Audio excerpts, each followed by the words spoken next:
They didn't just fire her, they held her down. Three men in expensive suits pinned Zariah Brooks against the wall of a supply closet while their boss pressed a scalpel to her cheek, not to cut her, just to make sure she understood what cutting felt like as a promise.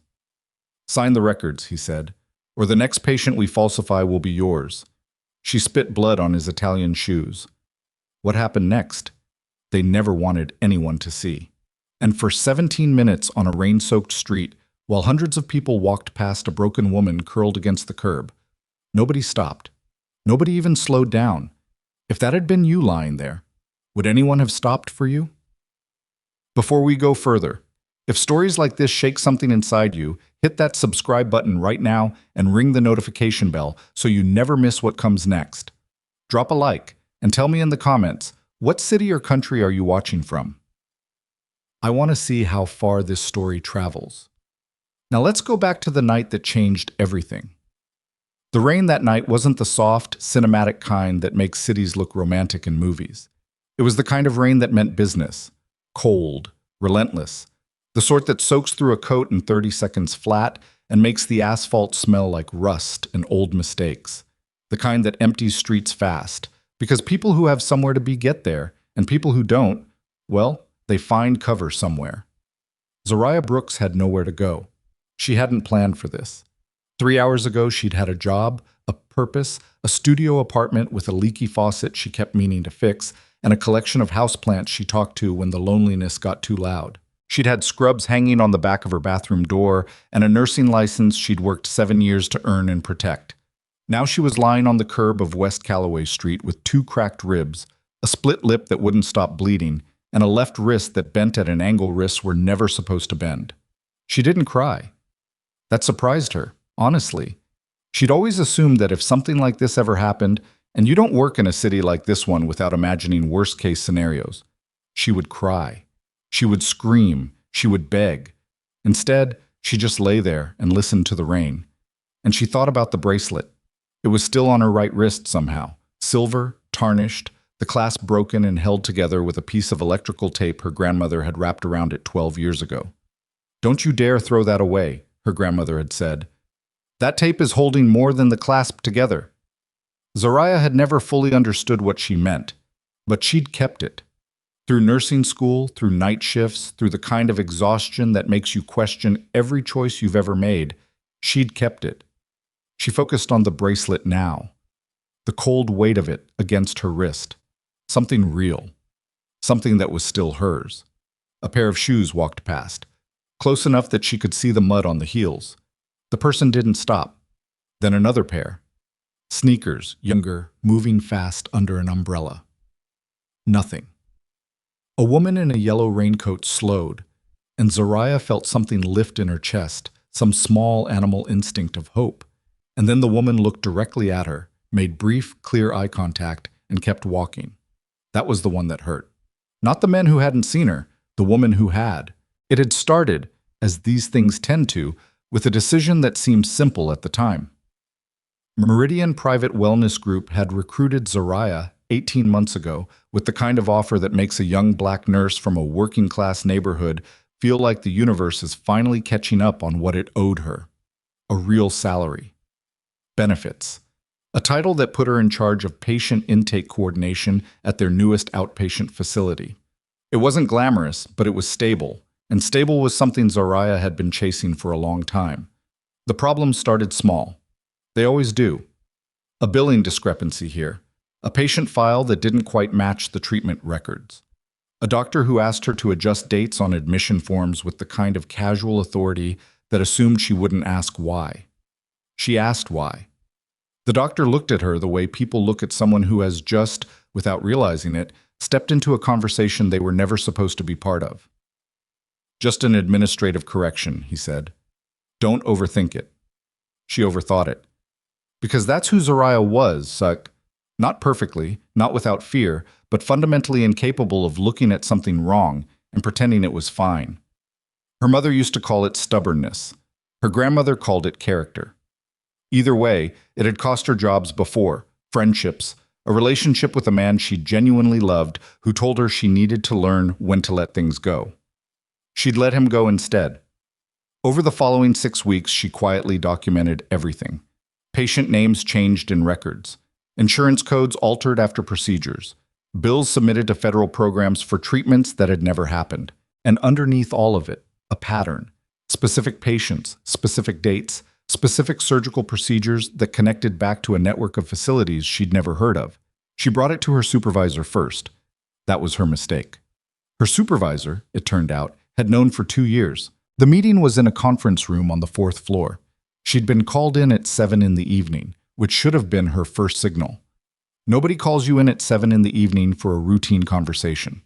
There were 4 men in the room, her supervisor, Dr. Aldrin, who wouldn't look at her, a man she didn't recognize in a suit that cost more than her monthly rent, and 2 others who stood near the door and said nothing and didn't need to.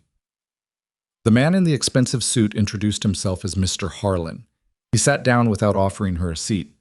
"You've been looking at things that don't concern you," he said. Zariah sat down anyway. "Patient records concern me. That's literally my job."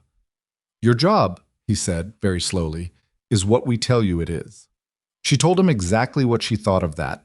She used language her grandmother would not have approved of. What happened next was fast. It was efficient, the way violence always is when the people doing it have done it before. The 2 men by the door moved. She fought. She was surprised by how hard she fought, actually, surprised by the sound of her own voice and the way her body refused to just accept what was happening.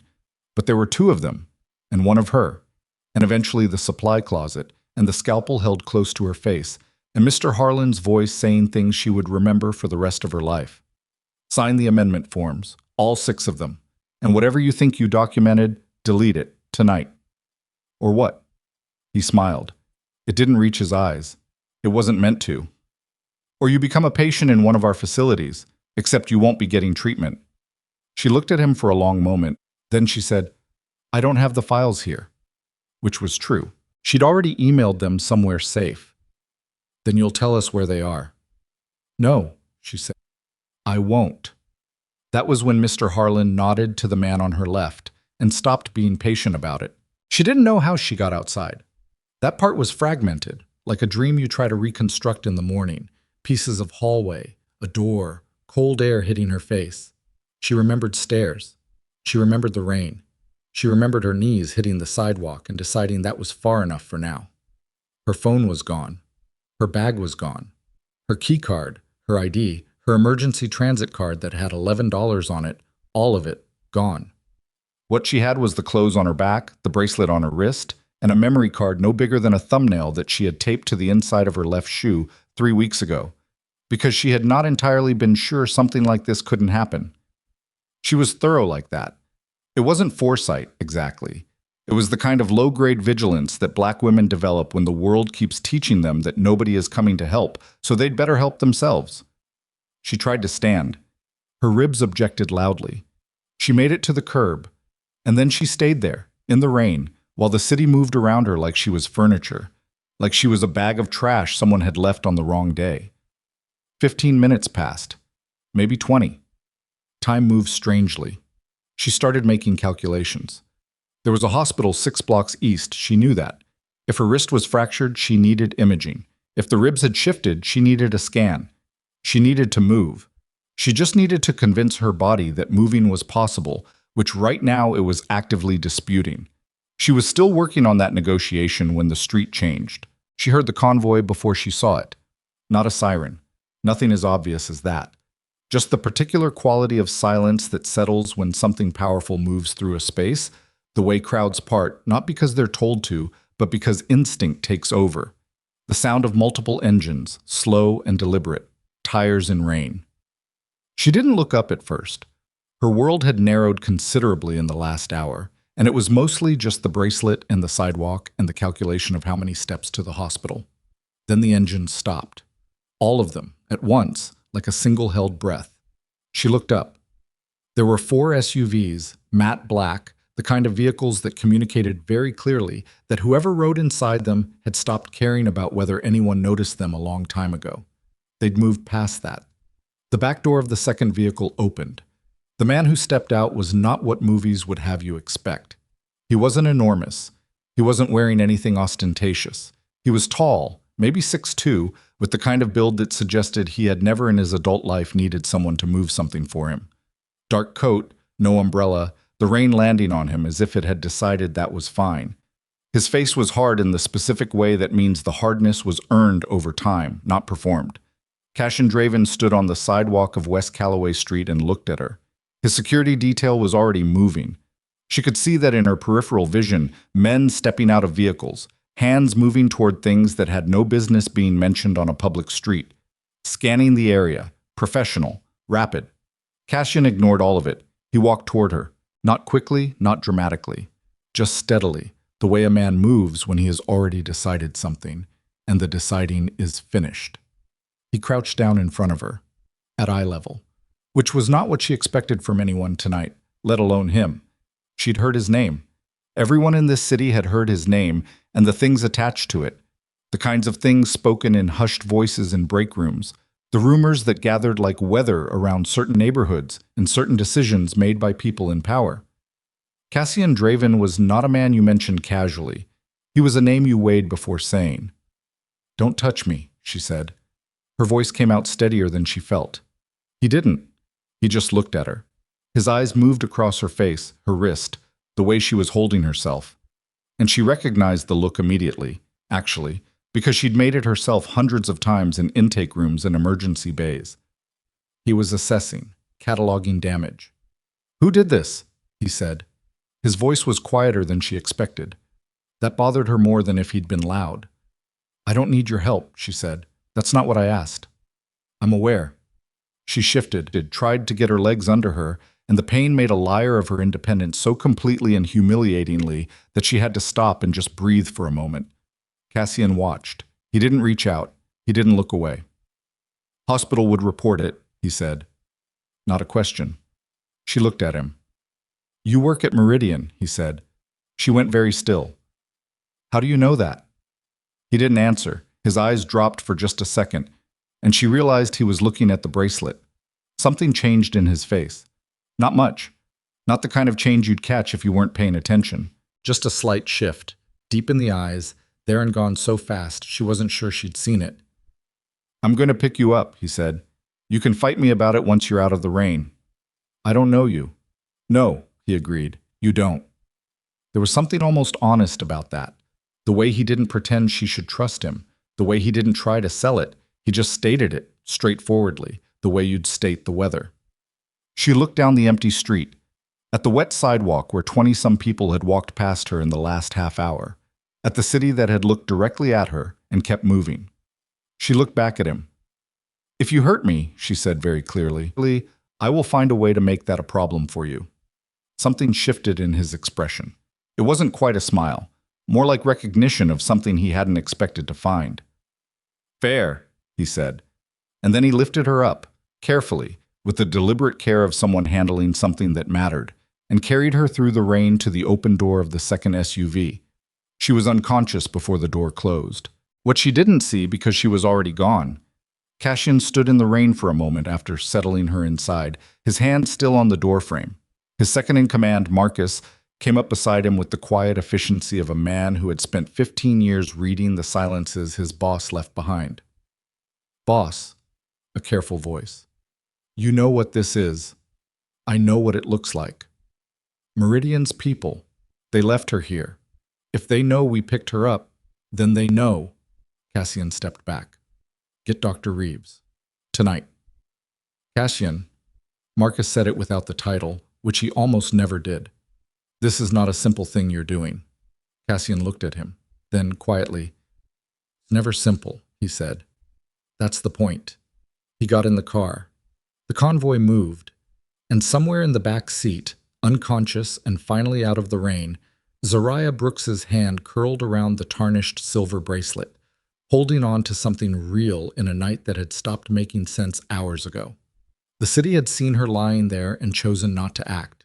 One man, the last man anyone would have chosen, had stopped a convoy in the middle of a storm and made a different choice.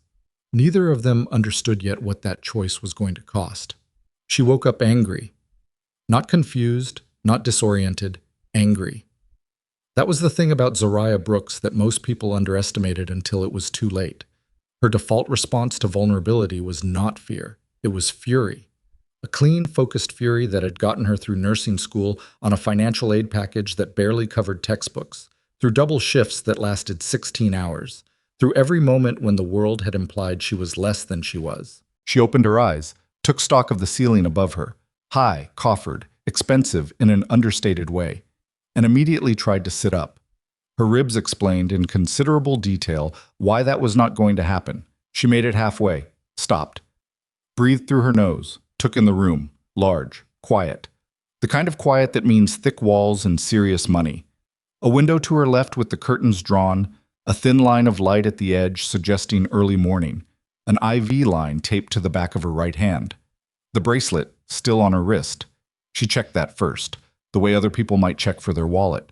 Medical equipment that should not have been in a private bedroom. A portable pulse oximeter clipped to her finger, a blood pressure cuff laid on the bedside table, a drip bag on a proper IV stand. She pulled the IV line out. Not because she had medically assessed whether that was a good idea. She hadn't. But because a needle taped to your hand by someone you didn't consent to be treated by is a very specific kind of loss of control. And she'd had enough loss of control for one lifetime. The door opened before she'd finished pressing a gauze square over the insertion site. She hadn't seen gauze on the table. It was in her hand anyway, which meant some part of her brain was running on autopilot, doing what it always did, managing the immediate physical problem before processing everything else. The woman who came through the door was perhaps 60, compact and efficient in her movements, wearing scrubs that were clearly her actual working clothes and not someone's idea of what medical staff should look like. She looked at the disconnected IV line at the gauze in Zariah's hand and said nothing for a moment. Then, "You're a nurse." "Was," Zariah said. "Currently I'm a woman who wants to know where she is and why." The woman set down the tray she was carrying, a real breakfast, eggs and toast, and actual orange juice, and pulled a chair to the bedside with the practiced ease of someone who had done this 1,000 times. "My name is Dr. Reeves. You have 2 cracked ribs, a fractured radius in your left wrist, a grade 2 concussion, and more soft tissue bruising than I care to catalog at 7 in the morning. Where am I? Somewhere safe." "That's not an answer." Dr. Reeves looked at her steadily. "No, it's not. Eat something, then we can talk about answers." "I'm not eating anything in a place I don't—" "The eggs are from the property's chickens. The orange juice is from a carton I opened myself. The toast is bread. I'm not sure what you're imagining might be in the toast." She pushed the tray closer. "You have a concussion and a fractured wrist, and you haven't eaten in approximately 14 hours. I need you to eat, because I need to finish assessing you, and I can't do that properly if you faint." Zariah looked at the tray. Her stomach made its own argument, loudly. She ate the toast. Dr. Reeves finished the assessment in silence, professional and thorough. And Zariah let her because she recognized competence, and because the alternative was conducting her own assessment with a fractured wrist, which even she admitted was unrealistic. The doctor's hands were careful. The equipment was legitimate. The splint she applied to Zariah's wrist was done correctly, which told Zariah more about the woman than anything she'd said. "How long have you worked here?" Zariah asked. 12 years. For him. Dr. Reeves didn't pretend to misunderstand. "For this household, yes. And that doesn't— I treat people who are injured," Dr. Reeves said, cutting the bandage with a small pair of scissors. "That's what I do. What other people do in this house is not a question I spend time on." "That sounds like something you practice saying." The doctor looked up. Something honest moved across her face. Not offense, but something older than offense. "It sounds like that," she said quietly, "because I did practice saying it 12 years ago. It gets easier." She set the scissors down. "Or you tell yourself it does." Zariah didn't push. She understood compartmentalization. She'd lived in it herself, in the early days at Meridian, before she'd stopped being able to maintain it. "I need to make a phone call," Zariah said. "I'll let him know you're awake." "That wasn't what I—" But the doctor was already standing, tray in hand, moving toward the door with the quiet efficiency of someone who had learned exactly when a conversation was finished. "Dr. Reeves." The woman paused. "Thank you, for the wrist." The doctor looked back at her. "Try not to pull out any more IVs." The door closed. Zariah sat in the silence of the room and thought very carefully about the memory card taped to the inside of her left shoe, which was currently sitting on the floor beside the bed, and about whether anyone in this household had checked the inside of her left shoe. She reached down, moving carefully against the protest of her ribs, and picked up the shoe. The tape was intact. The card was there. She held it between her fingers for a moment, this thumbnail-sized piece of plastic that contained enough information to bring down a network of people who had left her for dead on a sidewalk. She thought about where to put it. She thought about what it meant that she was sitting in a room that belonged to Cassian Draven, and her first instinct was to hide the things she was hiding from the people who'd tried to kill her. She put it back, pressed the tape firm, set the shoe back on the floor. Then she waited. He knocked. That surprised her too. She'd constructed a version of this moment on the walk between sleep and consciousness. The door opening without warning, the power play of unannounced entry, the implicit message that this was his house and rooms had no meaning here. She'd prepared a response to that. She had not prepared for a knock. "Come in," she said, "because what else do you say?" Cassian Draven looked different in daylight than he had in the rain. That was her first thought. In the rain, he'd been a silhouette, a decision, a thing that had happened to her. In daylight, he was just a person, tired around the eyes in the specific way of people who don't sleep well, a faded scar along his left jaw that suggested something old and not particularly pleasant, wearing a dark shirt with the sleeves pushed to his forearms, like a man who had gotten up and started working before he'd finished waking up. He didn't sit. He stood near the window with his hands in his pockets, which was either a deliberate choice to seem non-threatening or just how he stood. She couldn't tell yet. "How's the wrist?" he said. "Fractured." "Dr. Reeves is good." "I noticed." Zariah looked at him directly. "I want to know why you stopped." "In the rain." "Yes, in the rain, with a convoy that I'm assuming doesn't stop for things that aren't business." He was quiet for a moment, not an evasive quiet, more like someone taking a full breath before saying something they'd decided to say. "Your bracelet," he said. She looked down at it. "What about it?" "My sister had one like it. Same clasp, same electrical tape." The room absorbed that. Zariah sat with it for a second, because she could tell there was more in that sentence than the words themselves. And she wasn't sure she wanted to poke it before she understood it. "Had," she said. "She died 4 years ago." "I'm sorry." "She was 23. He said it without inflection, the way you say facts that are too heavy to carry with emotion anymore. "She was on the east side. Her car broke down. She was hurt. Not badly, initially. People walked past." Zariah felt something pull tight in her chest. By the time someone called it in, it was too late. His jaw moved, just slightly. "I was 20 minutes away. Nobody called me because nobody knew to call me. She had her phone, but the battery was dead and she was too hurt to—" He stopped. "It doesn't matter now." "It matters," Zariah said. He looked at her. She held his gaze. "It matters," she said again, more quietly. "Don't tell people things that matter, and then say they don't." Something shifted in his eyes. Not softness, exactly. More like he'd been expecting one kind of response and she'd given him a different one, and he was recalibrating. "I need to know who did this to you," he said, returning to solid ground. "I need to know why that's your business." "Because they did it in my city." That's an answer that tells me more about your ego than your intentions. His expression didn't change, but something happened around the edges of it. "Marcus thinks I should have left you there," he said. "For the record. Smart man. He has his moments. And yet you didn't." "No." "So again," Zariah said, "why is it your business?" He looked at her for a long then, "Because I've spent a long time being the reason people end up on sidewalks. And I stopped being able to do math on that." She hadn't expected that either. She was starting to suspect that was going to be a pattern with him. She studied him, the tired eyes, the set of his jaw, the way he stood like a man who hadn't fully decided whether the room was safe yet, which she recognized because she'd been standing that way her entire adult life. "Meridian Private Wellness Group," she said. "A man named Harlan. I don't know his first name. He has connections to something larger. The medical fraud goes up, not sideways. There are people in this city who have been protecting an operation that's been running for at least 3 years. Cassian didn't move. "How much do you know?" "Enough that they tried to kill me instead of just firing me." "Do you have documentation?" She held his gaze without blinking. Maybe. That's not an answer. No, she said. It's not. A beat of silence. He almost smiled. It didn't quite make it to his mouth, but it came close. Fair, he said, which was what she'd said to him last night, and she noted that he'd remembered it. I need a phone, she said, and I need to not be here. You have a fractured wrist and a concussion. I'm aware of my own injuries. You pull the IV out 20 minutes after you wake up, and then you want to tell me you're well enough to… I don't need your medical opinion. You need something. He said it without heat, which was more effective than if he'd said it with heat. You're safe here.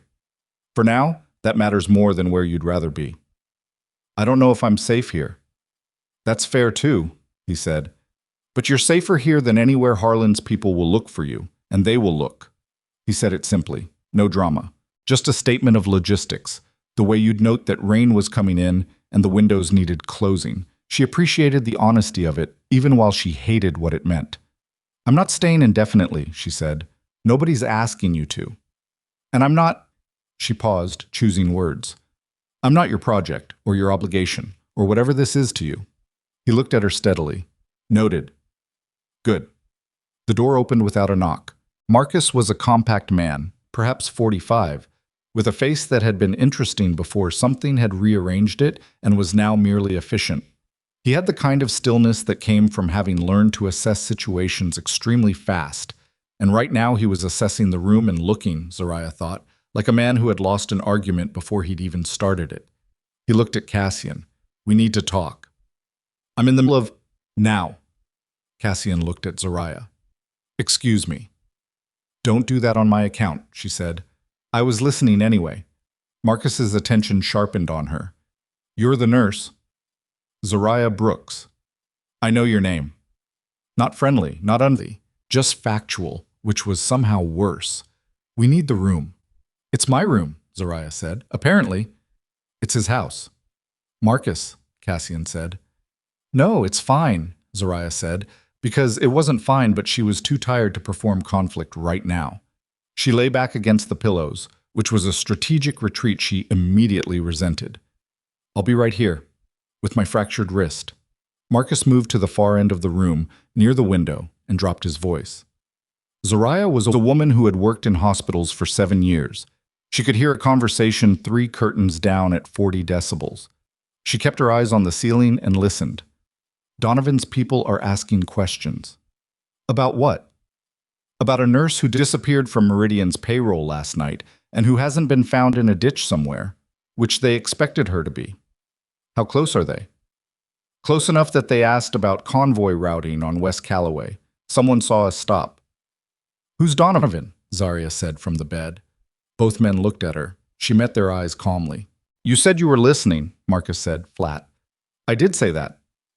Donovan, Cassian said after a moment, is the man Harlan answers to.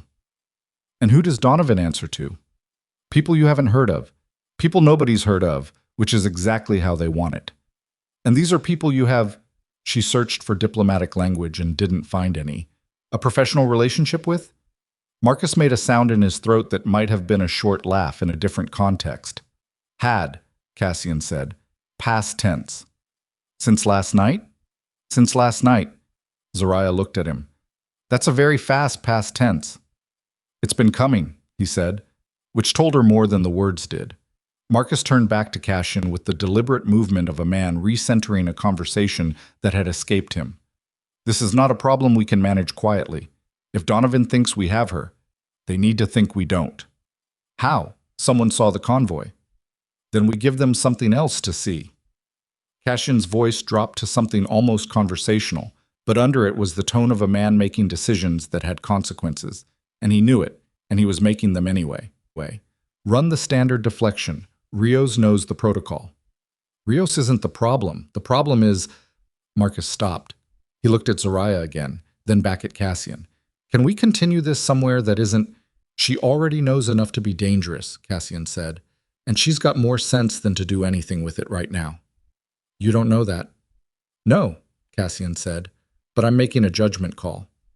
Your judgment calls, Marcus said very quietly, are the reason we've had to rebuild 3 times in 15 years. Silence. Zariah watched Cassian absorb that. It landed. She could see it land. Not because he showed pain, exactly, but because he went very still. And stillness in people who are used to moving is always where the real things live. I know, Cassian said. Get Rios, run the deflection. I'll handle Donovan's inquiry directly. You'll call him? Tonight.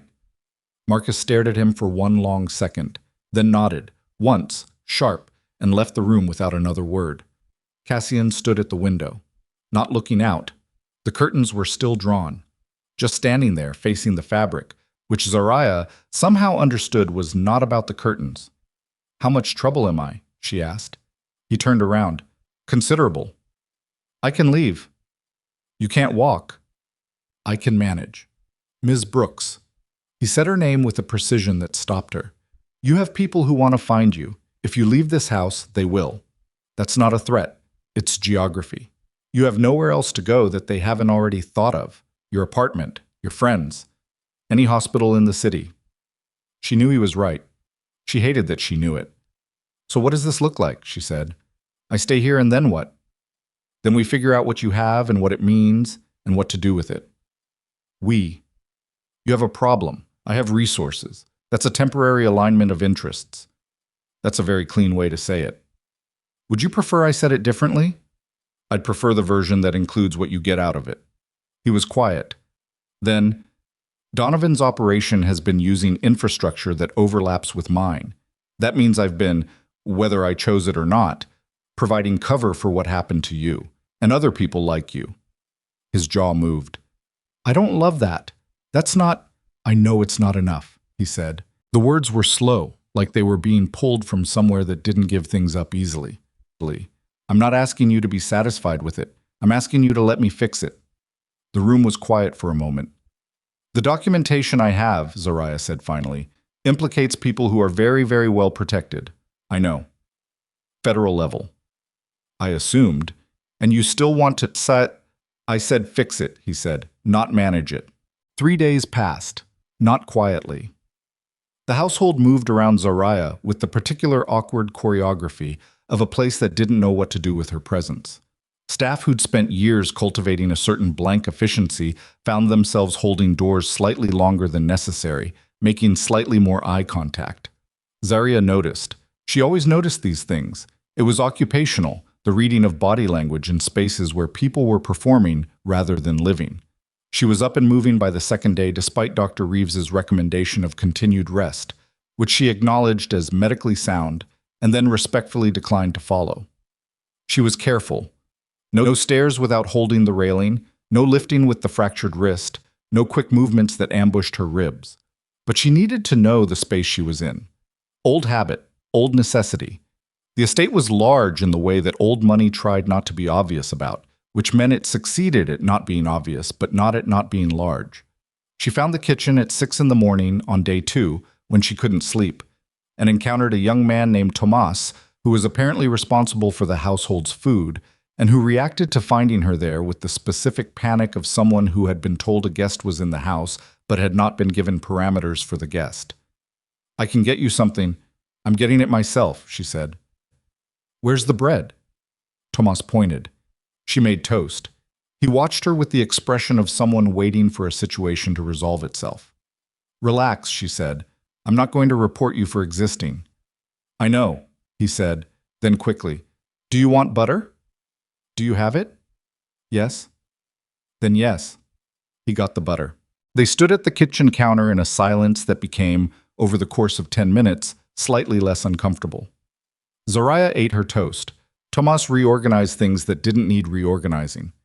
How long have you worked here? She asked. 4 years. You like it? He thought about it, which she appreciated. People who thought before answering questions were easier to trust than people who answered immediately. It's good work, he said carefully. People are direct. There's no pretending about what things are. She thought about that. That's a strange thing to call a benefit. I worked at a law firm before this, he said, for a man who called himself charitable. He had a whole department for it, charity department. He said it with a flatness that contained an entire history. Here, nobody calls themselves anything. She looked at him. And the things that happen here that aren't good? He met her eyes. I work in the kitchen, Ms. Brooks. Fair, she said. On the morning of day 3, she found the files. Not intentionally. She'd been looking for an unused room with a table wide enough to spread out the notes she'd been writing from memory, reconstructing her documentation, every case number and patient file she'd memorized, because she was thorough and because somewhere in her bones she had known, when she'd started this, that physical records might not survive. She pushed open a door at the end of the east corridor, expecting a storage room, and found instead what appeared to be a private library that had at some point been converted into something between a study and a war room. Bookshelves along 3 walls, a long table in the center covered in organized stacks of documents and photographs, a corkboard to the right with strings connecting names and dates. She should have left. She looked at the corkboard. Several of the names she recognized immediately. Harlan, 3 clinic administrators she'd encountered, a property management company she'd seen in the Meridian billing records. And there, at the center of the web, a name she hadn't known before. Donovan. First name Richard. Photograph clipped beside it, 60, prosperous. The kind of face that appeared in charity gala photographs and on the boards of hospital foundations. A face that public-facing cities put on their brochures about investment and growth. The strings from his name led outward. A judge. 2 city council members. An executive from a pharmaceutical distribution company. And one name that made the room go very quiet around her because she knew it. Not from the Meridian files, but from the news. From the kind of civic presence that meant your name appeared on the side of buildings. Senator Aldrich Webb. You shouldn't be in here, she turned. Marcus was in the doorway, and the expression on his face was not anger exactly. It was something colder and more specific than anger. It was the expression of a man calculating outcomes. I took a wrong turn, she said. That's a door with a sign on it. She looked back. There was no sign. Then I took a wrong turn, and there wasn't a sign. Ms. Brooks? Zariah. Ms. Brooks. He stepped into the room, not toward her. He just moved so he was no longer in the doorway, which was a subtle shift, but she clocked it. What you're looking at represents 2 years of work. I can see that. She looked back at the board. You already knew about Meridian. We knew about the operation, not the details. Why didn't you? Because knowing about something and being able to do something about it, Marcus said, are 2 very different problems when the people running it are connected to a senator. She turned to face him fully. Then why did he bring me here? That, Marcus said, is what I keep asking. And what does he say? He says he's handling it. And you don't believe him? Marcus looked at her with the expression of a man who has been managing someone else's impossible decisions for so long that the line between loyalty and exhaustion had blurred into something he no longer bothered naming. I believe he means it, he said. Meaning it and handling it are also 2 different problems. She held his gaze. You don't want me here. I want you somewhere safe, he said, and she heard the distinction. That's not the same thing. No. Because my being here accelerates something. He was quiet. I'm not asking for your reassurance, she said. I'm reading the board. Harlan is not the top of this. Donovan isn't either. Webb is insulated by about 4 layers of deniability and at least 2 federal appointments. The documentation I have goes to Harlan's level. That's useful, but it's not enough to touch Webb. Marcus stared at her. How long have you been working on this? I've been awake for 2 days with nothing to do but think, she said. I'm a nurse. I read charts. Patterns are patterns. She looked back at the board. What you need is the financial link between the clinic operation and Webb's office. If that exists, it exists, Marcus said, quietly and precisely, like a man confirming something he hadn't planned to confirm. We just can't access it without someone on the inside of the medical end. She turned. Which is what I am. The silence in the room was a different kind of silence now. You're injured, Marcus said. The word had 2 meanings, and they both knew it. People in my condition have done more difficult things. He looked at her for a long moment. Something moved behind his eyes that she couldn't quite classify. Not respect, not yet, but something that was considering the possibility of it. I'll tell him you were in here, he said. I know. He's going to want to talk to you. I assumed. Tonight, he said, after the call with Donovan. She nodded. He turned to leave. Marcus. He stopped. Senator Webb's name on that board. Is that new? The pause before he answered told her everything before the answer did. We added it 6 days ago, he said, after an asset inside Webb's fundraising office went silent. Went silent how? Another pause. Longer. Went silent the way your situation went silent, he said. Except there was no bracelet. He left. Zaria stood in the study alone with the board and its strings and the photograph of a senator whose name appeared on hospital wings, and felt the specific cold clarity that came from understanding exactly how large the thing she'd walked into actually was. Her memory card had names up to Harlan. These people had names up to Webb. Neither of them had the bridge. She was the bridge. The call between Cassian and Donovan happened at 9 that evening. She wasn't in the room. She was 2 doors down, in the corridor, sitting with her back against the wall and her knees pulled up because the ribs still objected to most other positions, and she was close enough to hear the tone if not the words. And the tone told her what she needed to know. It started controlled. It ended with the sound of something heavy hitting a desk, and Cassian's voice dropping to a register that didn't need volume to communicate danger. Then silence. Then footsteps. The door opened.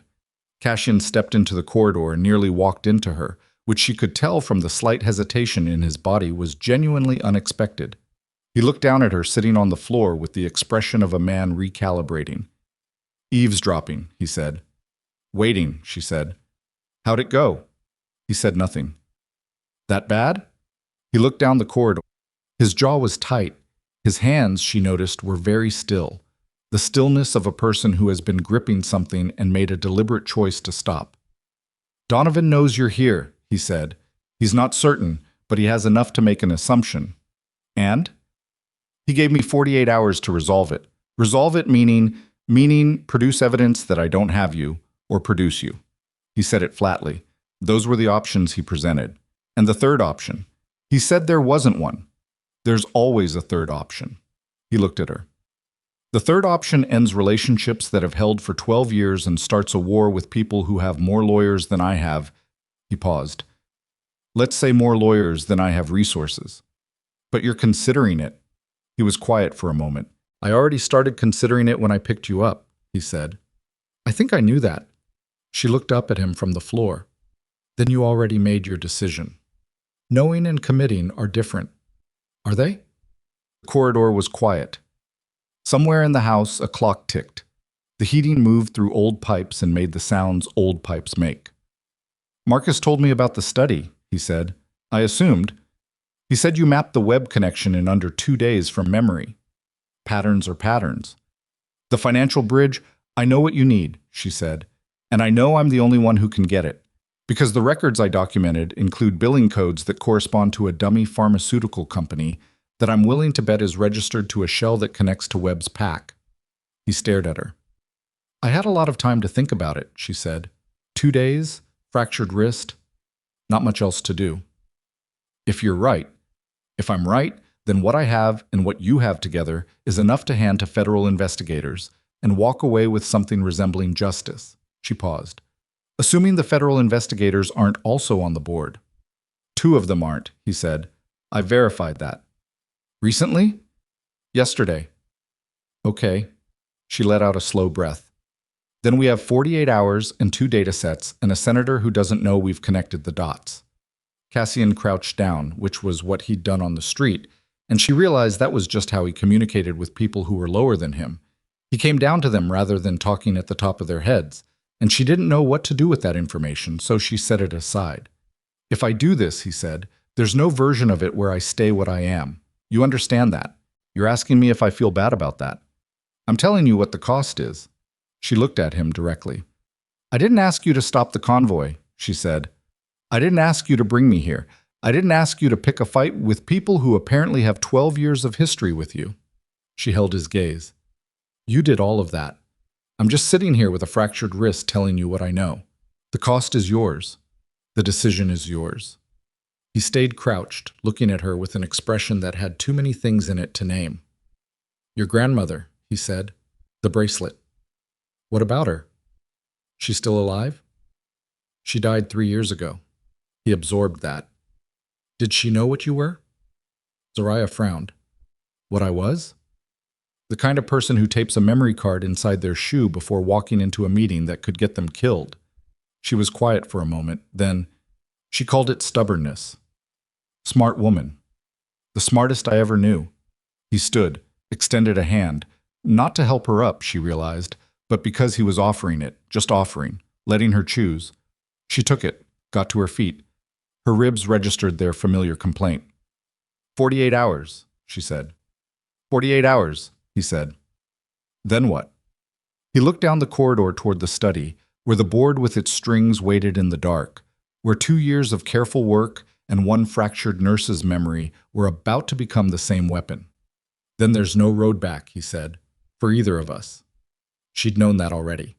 Since the moment she'd first refused to sign those forms, since the supply closet, since the sidewalk, since the door of this house, she'd known the shape of where this was going, the way a nurse knows the shape of a wound before the chart confirms it. She just hadn't said it out loud until now.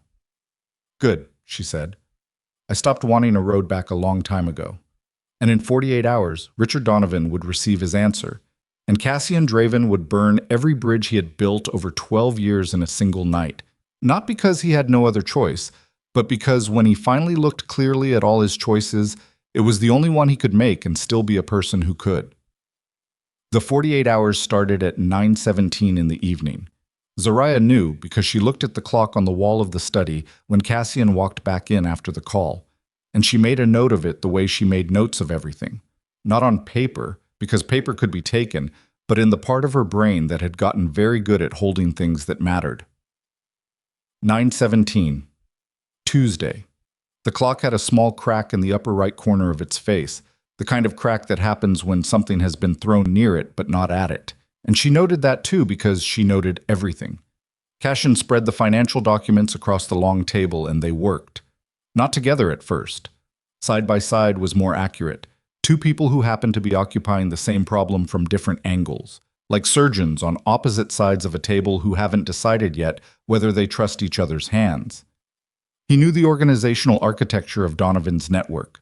She knew the billing codes, the patient record structures, the specific language used in fraudulent medical documentation that would look legitimate to anyone who didn't know what they were looking at and would look like a confession to anyone who did. She didn't ask for paper. She pulled her notes from memory and recited them, while Marcus, who had reappeared at some point around 10 o'clock, with the resigned efficiency of a man who had stopped fighting the tide, typed them into an encrypted file on a laptop she was not supposed to be watching, but absolutely was. Patient reference number 4471B, she said. Admitted February. Procedure listed as outpatient arthroscopic. Insurance billed at surgical inpatient rate, recovery ward charges included. Patient was never admitted. I verified this because I pulled the physical chart and the nursing notes were identical to the notes from a patient admitted 6 weeks prior. Same times, same vitals, different name. They copy-pasted and changed the name. Marcus typed without looking up. How many instances like that? In what I directly documented, 31. In what I suspect across 3 additional facilities based on the billing patterns, closer to 200. 200, Marcus said. Not a question, just the number landing somewhere. At an average fraudulent billing of around 40,000 per patient, that's 8 million, Cassian said from across the table. He hadn't been typing. He'd been reading, a physical document in his hands, and he set it down now. Minimum. That's the conservative number. The realistic number is higher, Zariah said, because some of those procedures listed were specialty surgeries, cardiac, neurological. The billing rates go up significantly. 20 million, Marcus said quietly. Maybe more. For 3 years, she said. The room was quiet with the weight of that number. And Webb? She said.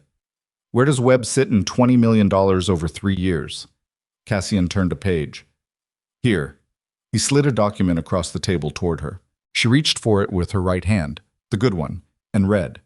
It was a corporate registration, a pharmaceutical distribution company called Veltris Medical Supply. Registered in Delaware, principal officer listed as a name she didn't recognize. But the registered agent address was a law firm she did recognize because she'd seen it in the Meridian documents, and at the bottom of the second page was a reference to a parent holding company. Granwick Capital Partners, she said, which is Webb's brother-in-law's investment fund. Cassian's voice was careful. Which has received 11 documented wire transfers from accounts connected to Donovan's operation over the past 30 months. She looked up. That's the bridge. That's part of the bridge. The transfers alone are circumstantial. The connection between Veltrus's contracts with the fraudulent clinics and those transfers, that's the bridge. And I have the transfers. I have the Veltrus contracts on 3 of the facilities. He paused. I'm missing the 4th, the largest. She knew what the 4th facility was before he said it. Meridian, she said. Meridian's contracts went through a different entity, something we haven't been able to identify. If your documentation includes, it does, she said.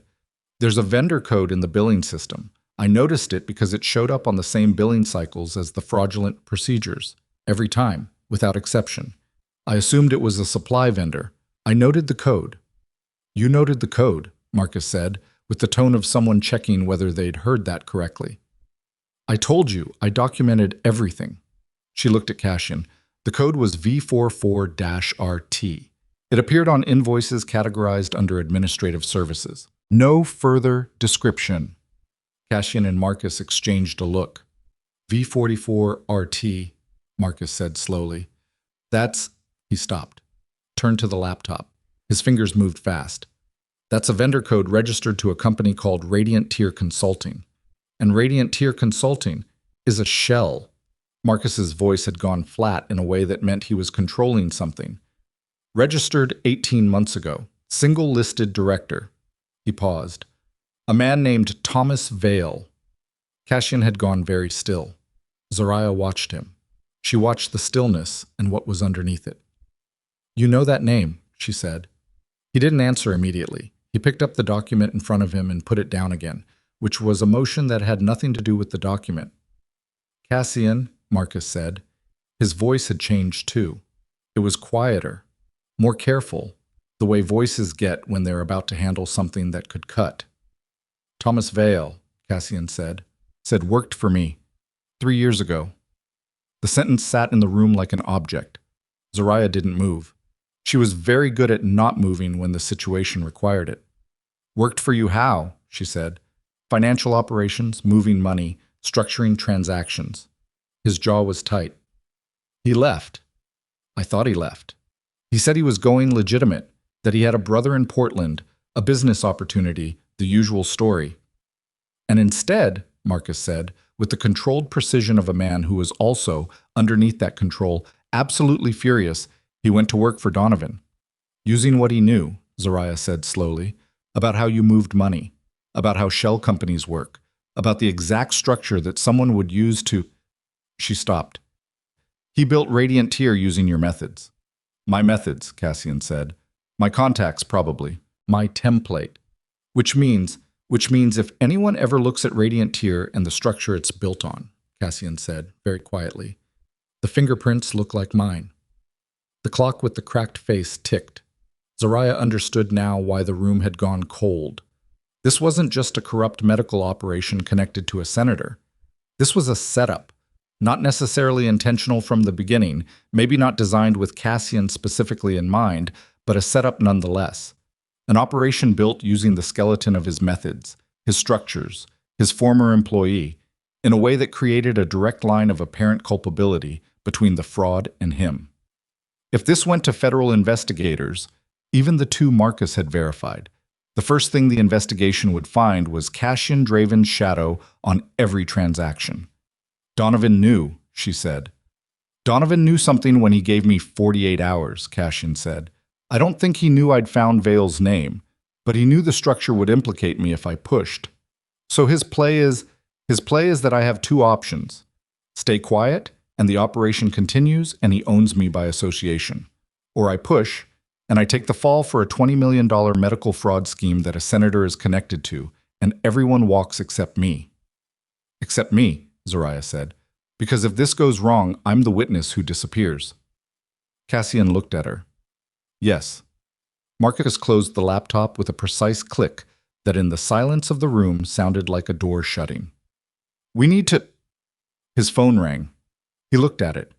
His face did something Zariah hadn't seen it do in 3 days of watching him navigate impossible situations. It went uncertain, just for a second, just a flicker, but she caught it. "Who is it?" Cassian said. "Rios." "Answer it," Marcus answered. He listened for 11 seconds. Zariah counted them. Then he lowered the phone and looked at Cassian with the expression of a man delivering news he'd rather not be in the room for. "The deflection didn't hold," he said. "Donovan's people were at the west gate an hour ago. They didn't come in. They just stood there. Rios says 4 vehicles, counted 8 men." "They're not here to come in," Cassian said. "They're here to let us know they know." "There's more," Marcus said.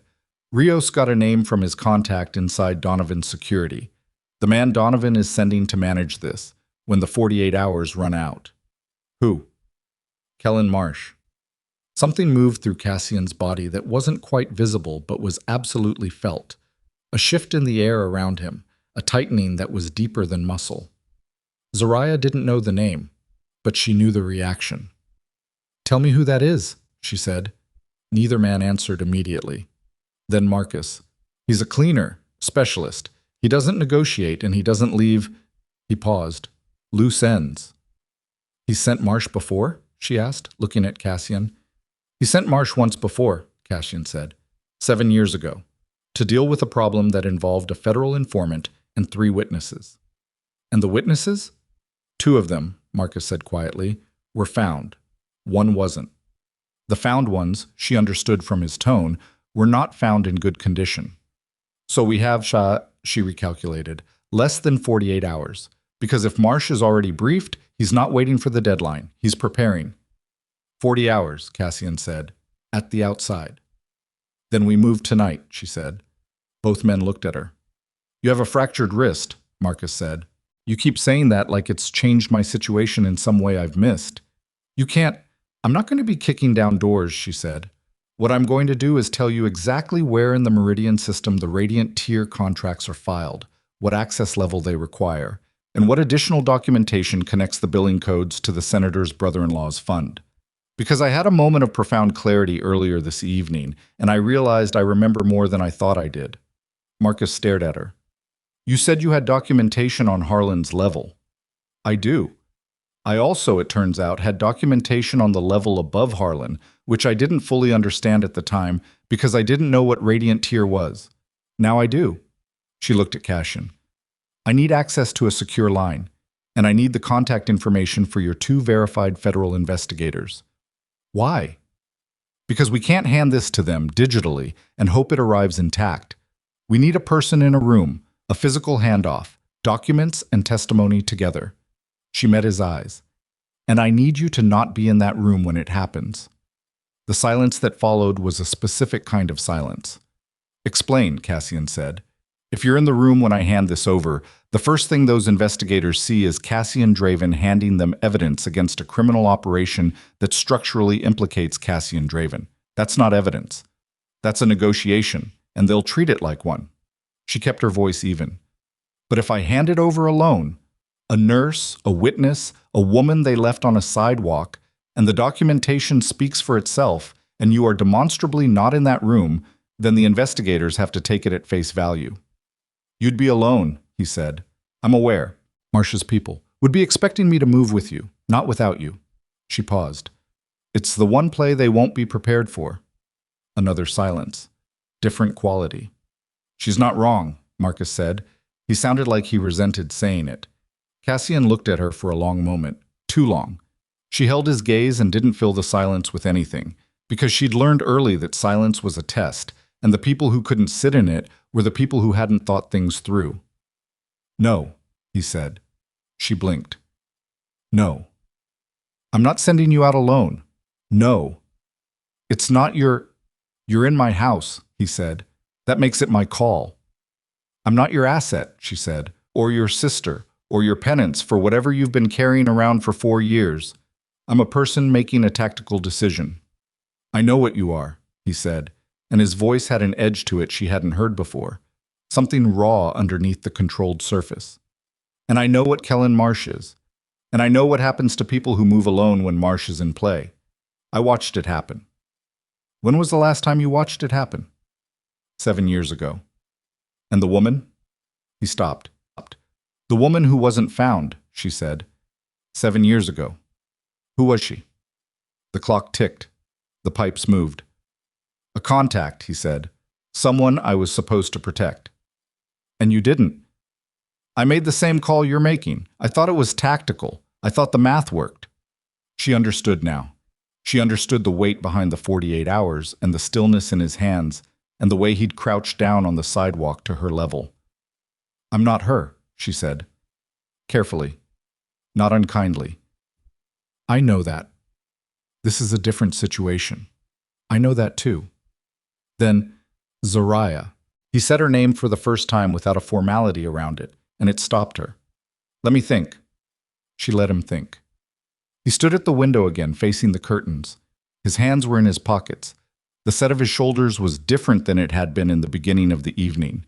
Something had gone out of the careful control of it, some rigidity that she realized she'd been reading as coldness was actually effort. The effort of maintaining the architecture of someone who did not show the thing underneath. The thing underneath was showing now. Marcus, he said. Get Rios. I want eyes on the south entrance in addition to the west. And I want to know the moment any of Donovan's people change position. And the investigators, I'm calling them myself, tonight, not a handoff yet, a preliminary contact. I need to know if either of them has been compromised in the last 72 hours, because Donovan's people move fast, and I'm not taking the risk that what Marcus verified 3 days ago is still accurate now. Marcus nodded. He left quickly, with the movement of a man who had been waiting for a decision and was relieved to have one. Cassian turned back to the room, to the documents on the table and the board on the wall, and Zariah standing beside both of them, with her right hand resting on the table, because her ribs still made standing without support an act of continuous negotiation. Tomorrow morning, he said, we move tomorrow morning, together, my way. And your way is the investors' gala at the Mercer Hotel. Webb is attending, Donovan is attending. It's a public venue with 150 witnesses and security teams from 3 different organizations that would create a documentation nightmare if anything happened there. She looked at him. You're going to walk into an event that both of them are attending. I'm going to walk into an event that both of them are attending and give them one opportunity to negotiate their exits before I hand everything to the investigators. Public venue. Their lawyers present, their reputations on the line. He paused. People like Webb don't take risks in rooms full of cameras. And if they don't negotiate, then the investigators get the package. And if Marsh is there? Marsh doesn't operate in public venues with 150 witnesses. She thought about it, turned it over. You have an invitation to this gala. I have several. And I'm going as my guest, a plus-size black woman with a fractured wrist and bruises on her face. Yes, that's not exactly subtle. No, he agreed. It's not. That's the point. They need to see that I brought you into the room with me, that I'm not hiding you, that I'm not ashamed of the choice I made. He paused. And that there's no version of tonight where you disappear and I pretend I don't know why. She held on to the table. Her ribs ached. Her wrist ached. The bruising on her face had gone from sharp pain to a deep, constant pressure that she'd started treating as ambient noise. She thought about what it meant to walk into a room full of powerful people, visibly damaged, on the arm of a man everyone in that room feared for different reasons. She thought about the women who had walked past her in the rain and kept moving. Okay, she said, but I'm not wearing heels. Something happened to his expression. Brief and completely unexpected. A crack in the architecture, a real thing, there and gone in under 2 seconds. I wasn't going to suggest it, he said. She slept 3 hours. Not in the bedroom.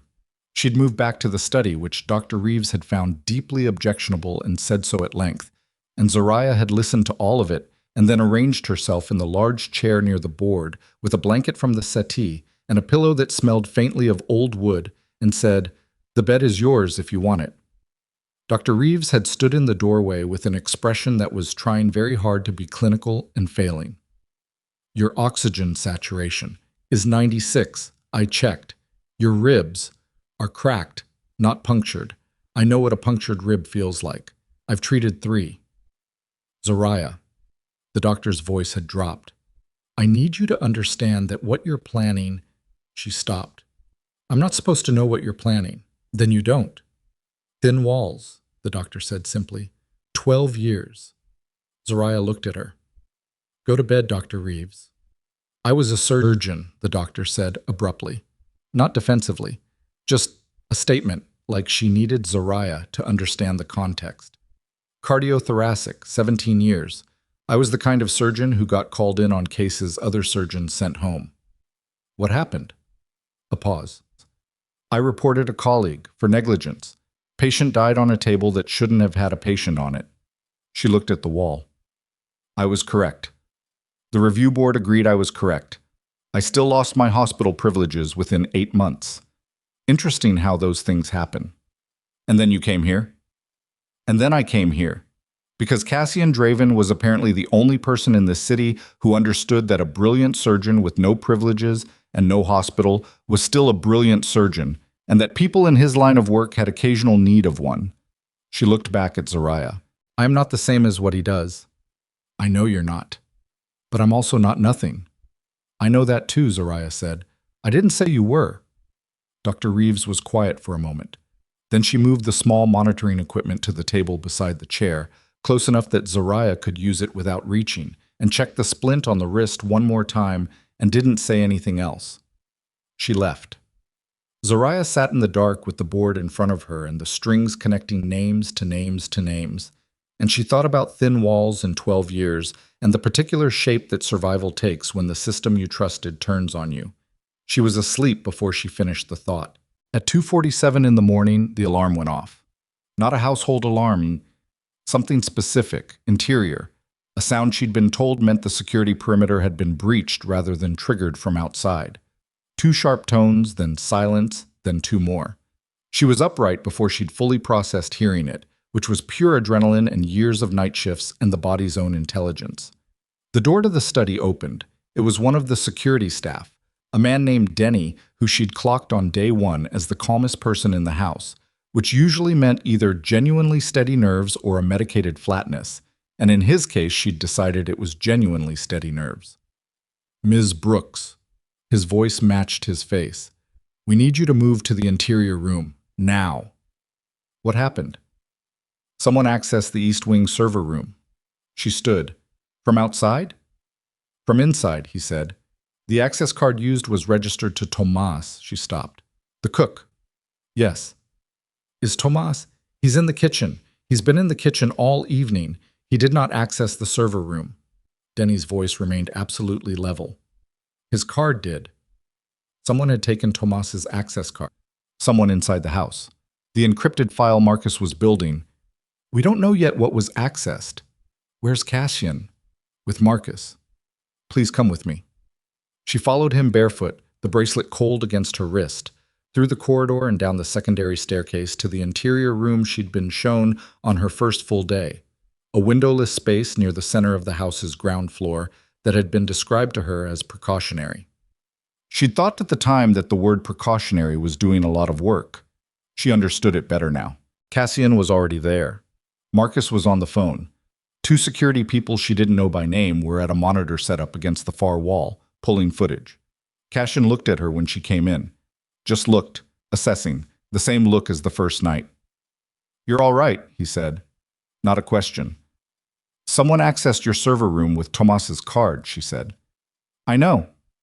Who has access to Tomas's access card besides Tomas? In theory, no one. In theory, she repeated. Marcus lowered his phone. His face was doing the thing again.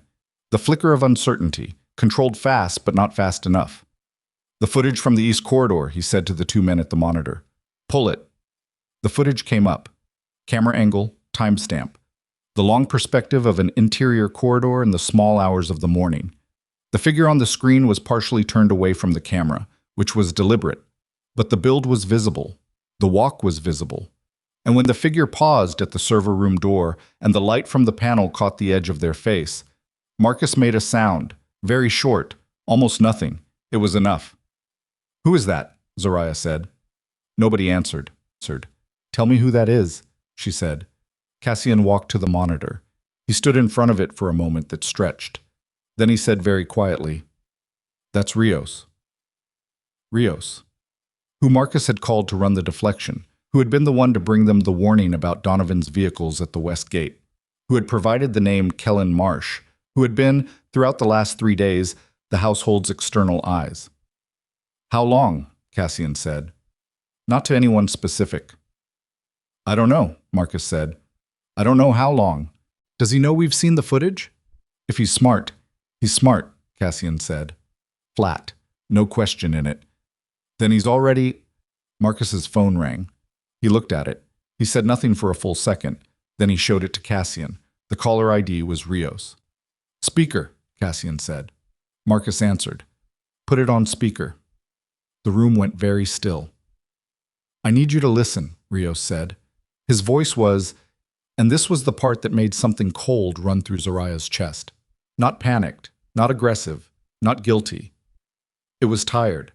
The voice of someone who had been carrying something for a long time and had run out of energy to hold the weight of it.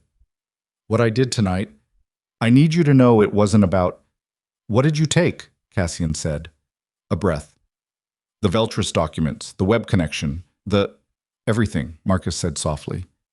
"They have my son," Rios said. The room did not move. "Cassian." His voice broke on the name. Just once, just briefly. "They have my son. They've had him for 6 days. I looked for a way. I tried to find something to give them that wasn't—" He stopped. "They told me tonight. If I didn't access the files tonight by morning—" "Where is he?" Cassian said. "I don't know, I swear. They told me a location, but I don't—" "Rios." Cassian's voice was very controlled in a way that was not calm. It was the opposite of calm, compressed to near stillness. "Where did you send the files?" Silence.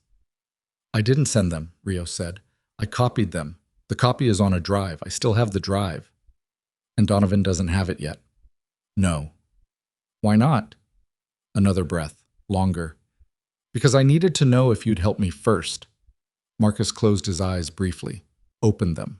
Cassian stood in front of the monitor with the frozen image of his most trusted external contact accessing files that could undo everything, and he was very, very still. "Where are you?" he said. "Parking structure on Clement, level 3. Don't move." He looked at Marcus. Marcus was already calling someone. "Give me the drive when I get there. Then tell me everything you know about where they're keeping your son." "And after that?" A pause. "After that," Cassian said, "we figure it out." He ended the call. The room breathed again, barely. Zariah had been standing against the far wall through all of it, and she'd been doing what she always did in a crisis.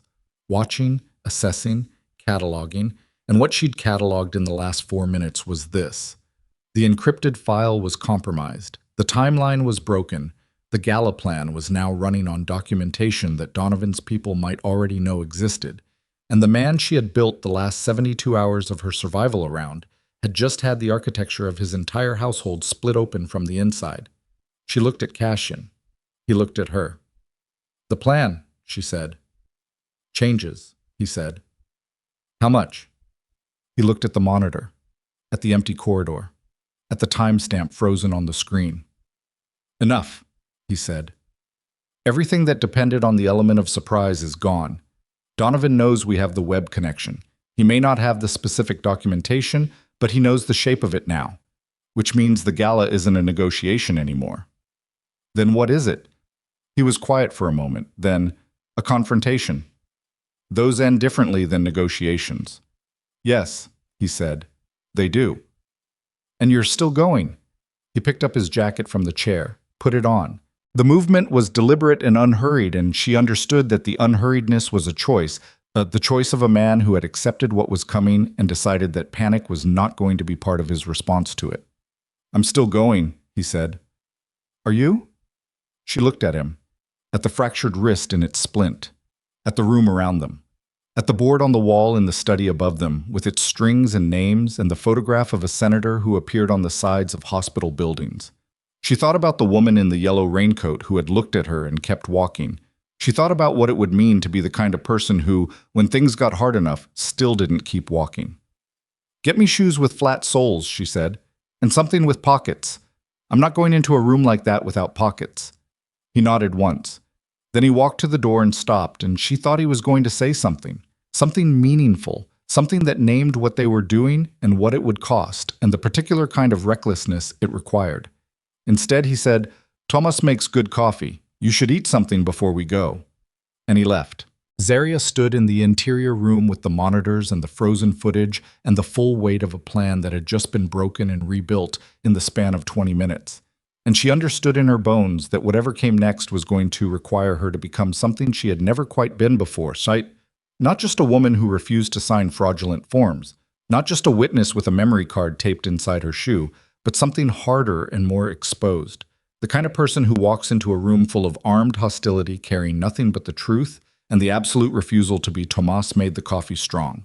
The way people make coffee when they understand that what comes next requires more than caffeine, requires a kind of physical commitment that the body sometimes needs help making. Zaria drank it standing at the kitchen counter at 3:20 in the morning, wearing flat-soled shoes that belonged to someone on the household staff, and a dark blazer with 2 functioning pockets that Marcus had produced without comment or explanation. The bruising on her face had moved through the color spectrum over 3 days and was now in its yellow-purple phase, which was medically accurate and visually unambiguous. She had not tried to cover it. She was done covering things. Tomas stood at the counter across from her, not working, just present, with the careful stillness of someone who understood the room and had decided that the most useful thing he could do was not leave. "Did you know?" she asked him. He looked up. "About Rios?" "Yes." "No," he said, "but I knew something was wrong. 3 days ago. He came through the kitchen at a time he doesn't come through the kitchen. Didn't say anything, just walked through." He paused. "I didn't know what it meant." "You didn't tell anyone." "I didn't know what to tell." He looked at his hands on the counter. "I think I didn't want to know what it meant, so I let it be nothing." She looked at him. She understood that. The specific human failure of seeing the edges of something terrible and choosing not to trace them to their center. She'd watched people do it at Meridian for months before she'd admitted to herself that she wasn't going to be able to do the same. "It's not your fault," she said. "I know," he said. "I still let it be nothing." She finished the coffee, set the cup down. "When this is done," she said, "if you want a reference, for another job, something quieter." He looked at her with an expression that was almost humor. "I make good eggs." "The best I've had in 3 days, that's not nothing." He nodded, once, and she left the kitchen and did not look back because looking back at things that were good and safe and might not be there when she returned was a habit she was choosing not to form tonight. The parking structure on Clement was the kind of place that existed in cities to solve the problem of too many cars, and that solved it by creating a different problem. The problem of large, echoing, poorly lit spaces where sound traveled in strange directions and shadows had no reliable geometry. Cassian drove himself. That was the first unusual thing. The convoy was gone. Just one vehicle, nothing that communicated arrival, nothing that said, "This is a man whose name empties rooms." Just a car and 2 people in it, and the understanding that traveling small was currently smarter than traveling armed. Marcus had wanted to come. Cassian had said no. The exchange had been brief and conclusive, and Zaria had watched it from the back seat and understood that some of the things between those 2 men were older than any argument she could follow. "If Rios has been compromised for 6 days," she said, "everything he heard in those 6 days—" "I know," Cassian said. "The federal investigator contacts, the Vale connection, the timeline." "I know." "Donovan knows we were going to the gala." "Probably." "Then why are we still going?" "Because not going tells him we're afraid," Cassian said. "And afraid people make mistakes." "Going into an ambush isn't a mistake?" "It's only an ambush if you don't know it's coming." She sat with that. "And now we know." "Now we know," he said. Level 3 of the parking structure was empty except for 1 car parked near the stairwell, headlights off. Cassian pulled in and stopped 20 feet back.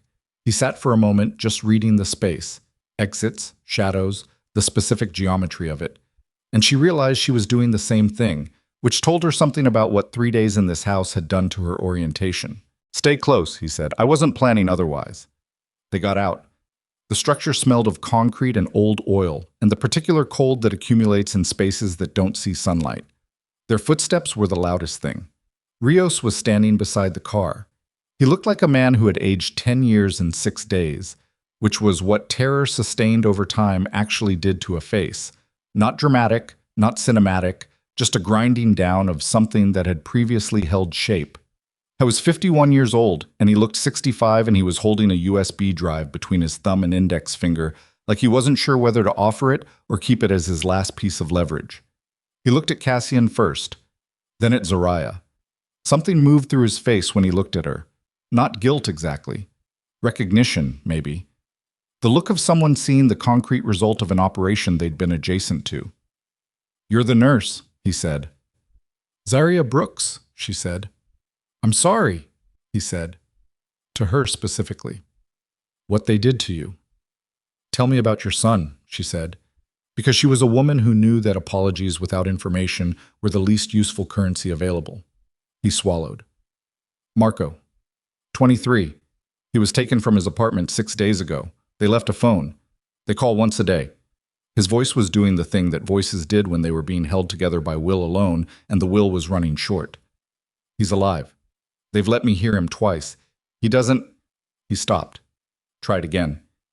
"He doesn't know what I do for a living. Not really. I kept that—" "The drive," Cassian said. Not unkindly, just redirecting. Rios held it out. Cassian took it, looked at it in his palm. "I copied the files," Rios said. "I didn't transmit anything. I want you to know that." "I believe you," Cassian said. "I didn't have a choice." "I believe that too." He closed his hand around the drive. "Where did Donovan's people take him?" "They told me a warehouse on the South Industrial Strip, Faber Road. They didn't give me a number." "Faber Road," Cassian said, and something in the way he said it suggested he knew exactly which building on Faber Road would be used for this. "How many calls have you had?" 6, 1 per day, same number each time." "I need that number." Rios recited it. Cassian repeated it once, quietly, the way he remembered things. "What happens now?" Rios said. "Now," Cassian said, "you go back to the house. You stay with Marcus. You don't make contact with Donovan's people before I tell you to. And Marco, I'll handle Faber Road." "Cassian." His voice cracked through the name. "He's 23. He doesn't know anything. He's just a kid who—" "I know," Cassian said. "Go."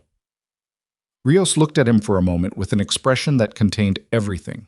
The years, the trust, the thing he'd done to that trust, the hope that it could still mean something. Then he got in his car and drove toward the exit, and the sound of his engine disappeared down the ramp and left the structure quiet. Zaria looked at Cassian. "You're splitting the operation." "I'm adjusting the operation." "Who goes to Faber Road?" "People I trust more than I trusted Rios, which is a smaller list than it was this morning, but still a list." "And we still go to the gala." "We still go to the gala." He looked at her. "The documentation on the drive, I need to look at it." "You can look at it in the car on the way back." "No, here." She held out her hand. "If Rios copied everything, and if anything got corrupted or partially overwritten, I need to know before we walk into that room. Because if we walk in there and the documentation is incomplete or compromised, we have nothing." He looked at her hand. Then he put the drive in it. She didn't have a laptop. She had something better. She had the files in her memory, and she had the drive as proof of their existence. And what she needed to verify was not the content. She knew the content, but the metadata. The file creation dates and access logs and the specific digital fingerprint that would prove the documentation had originated from inside Meridian's system before it had ever been in anyone's hands. She turned the drive over. It was a standard encrypted drive, the kind the household used for secure storage.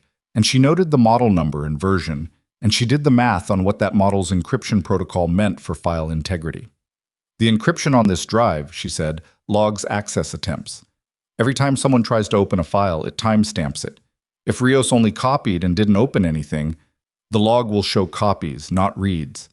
And if Donovan's people have never had physical access to this drive, then the chain of custody is intact," Cassian said. "Yes." She handed it back. "Then what we have is still usable. If we can get it to the right people before Donovan moves against the gala, which he will. Which he will." She breathed. Cold air, concrete smell. The distant sound of the city outside and above them, indifferent and continuous. "Call your federal contacts now," she said. "Not tonight, Not tomorrow. Now. 3 in the morning. Wake them up.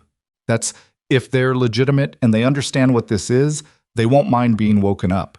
If they object to being woken up for this, they're not the people we need. He looked at her for a moment, then pulled out his phone. The Mercer Hotel gala started at 7 in the evening.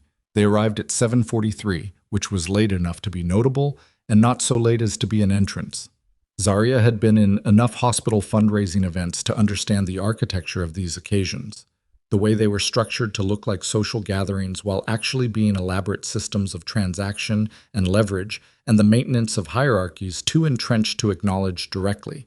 She'd never walked into one wearing someone else's shoes with a fractured wrist and a face that looked like a map of the last 4 days. The room was exactly what she'd expected: high ceilings, low lighting, the quiet percussion of practiced conversation, and expensive glassware. People who knew each other from boards and offices, and the particular geography of serious money.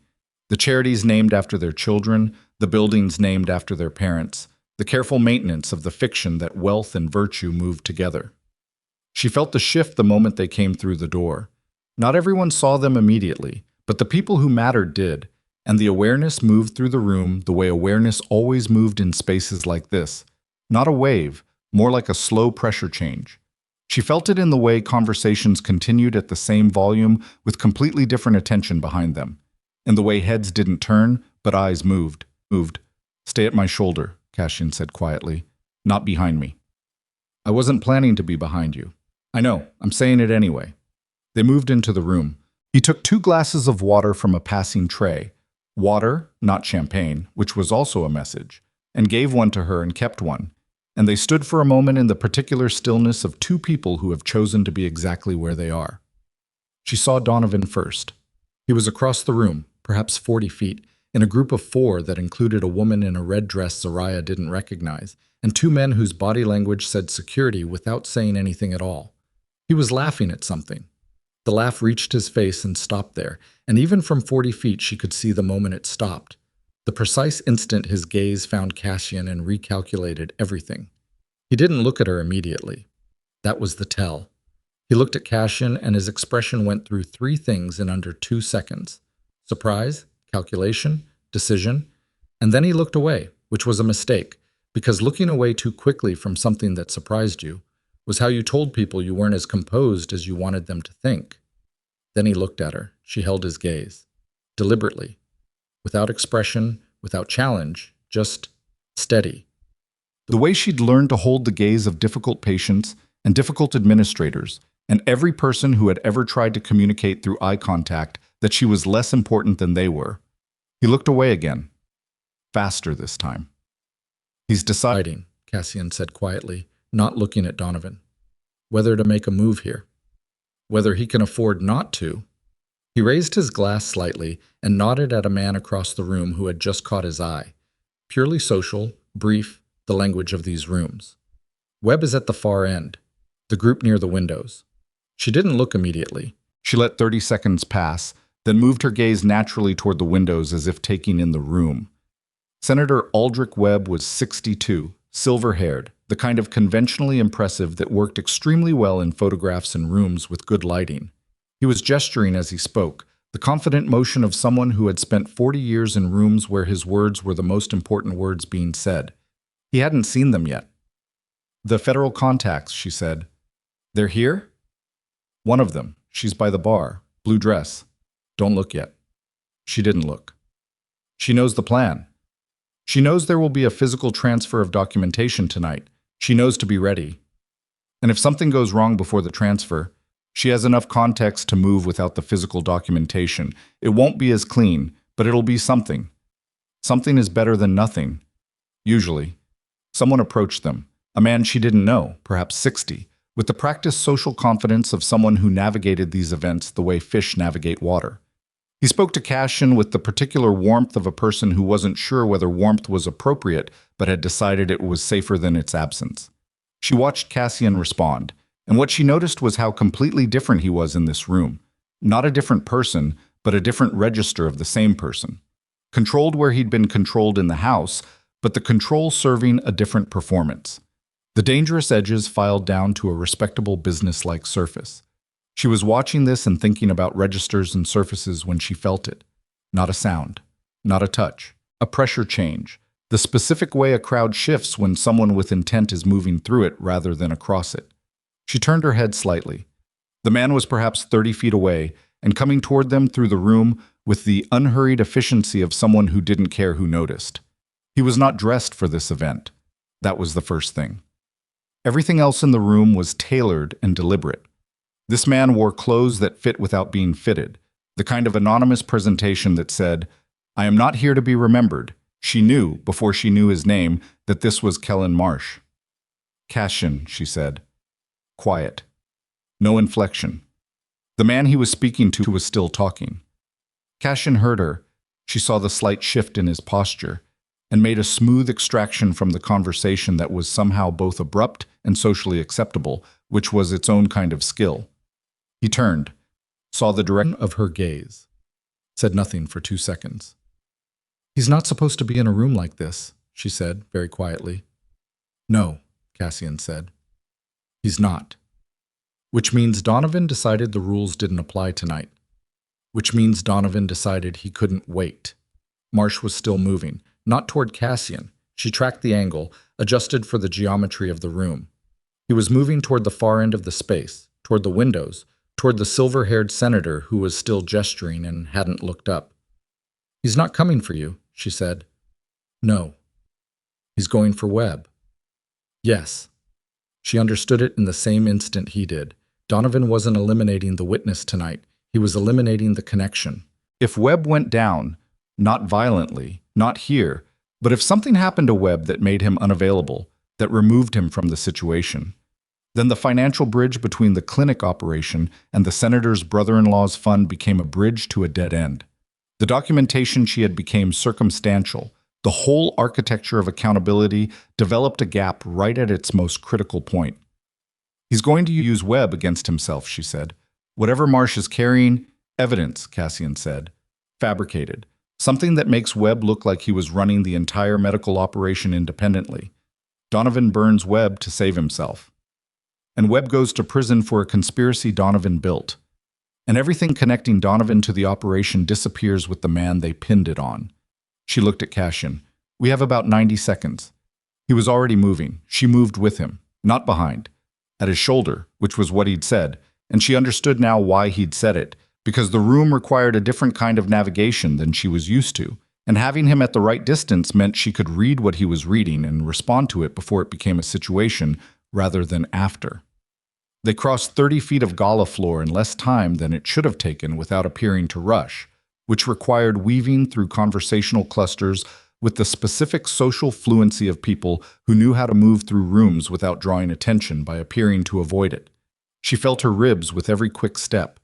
The wrist was a constant background noise she'd learned to hear without responding to. Marsh reached Webb's group 4 seconds before they did. She watched him speak to Webb. A lean-in, private, the performance of a confidential message, the kind of thing that happened at these events constantly, someone passing information that required privacy. Webb frowned, started to turn away from his group, started to follow.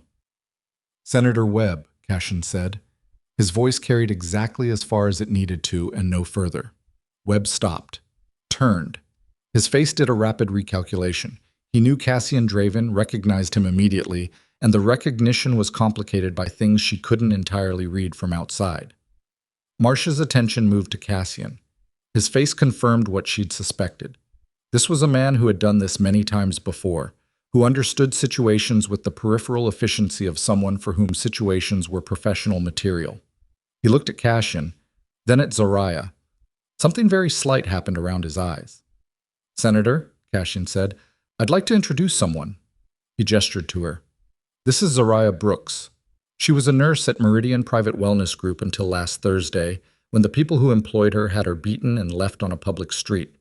The senator's expression went through several things in approximately 2 seconds.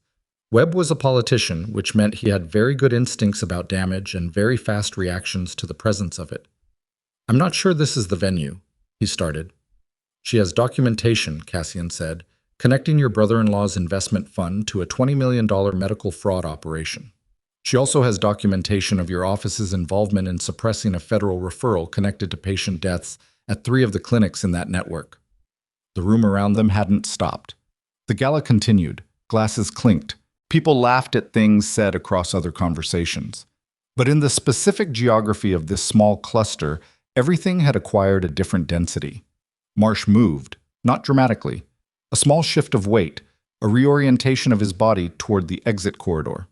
Preparing. Don't, Zariah said. He looked at her. She looked back at him with the same steadiness she'd used on Donovan 40 feet away, and she was aware that this was a significantly more dangerous person, and that steadiness was a decision she was making rather than a thing she naturally felt, and she made it anyway. There's a federal agent in this room, she said, right now, who is watching this conversation. If you move toward that corridor, that becomes the thing she saw you do.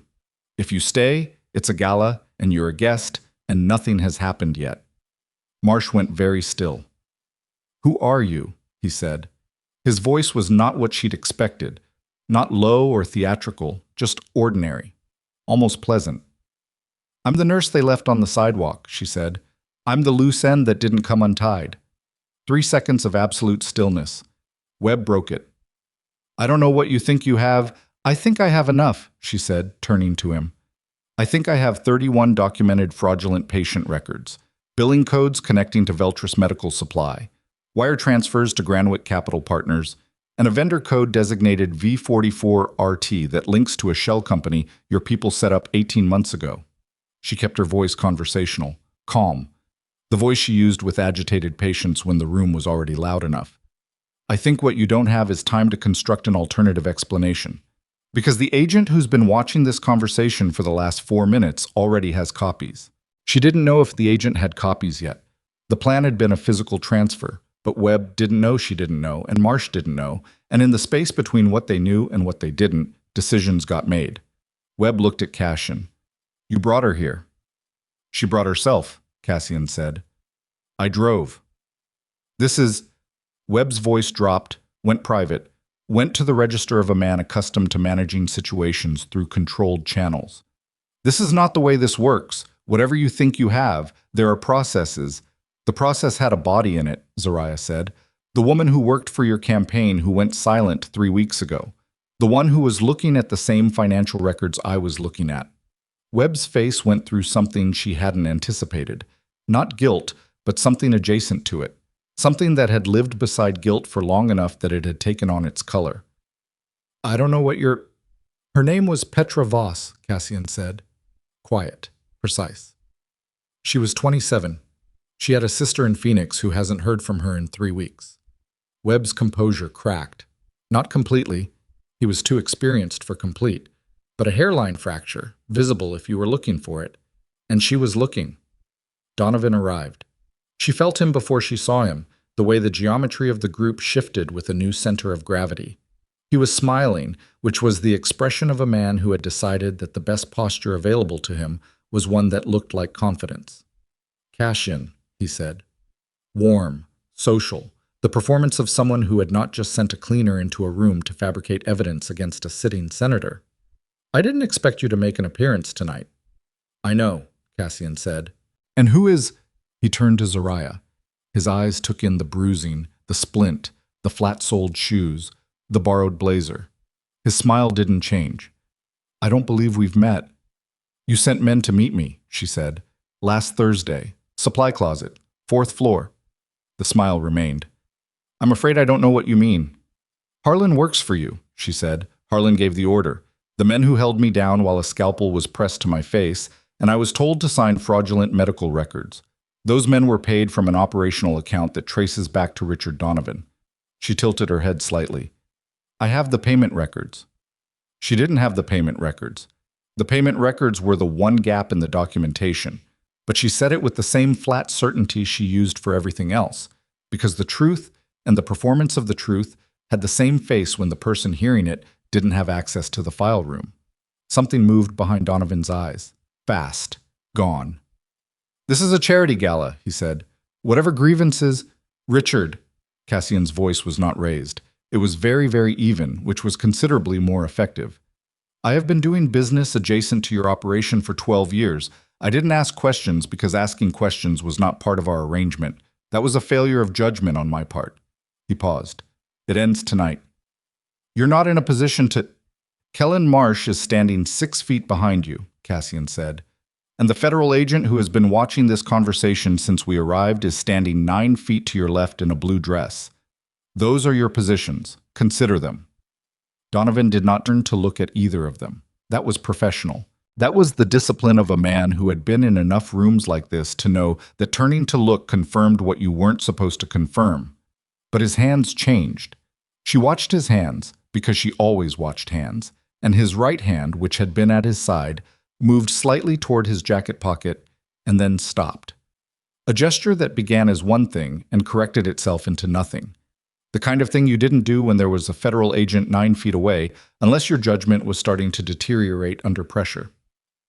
This is not over, he said, quietly, without the warmth. No, Cassian agreed. It's not.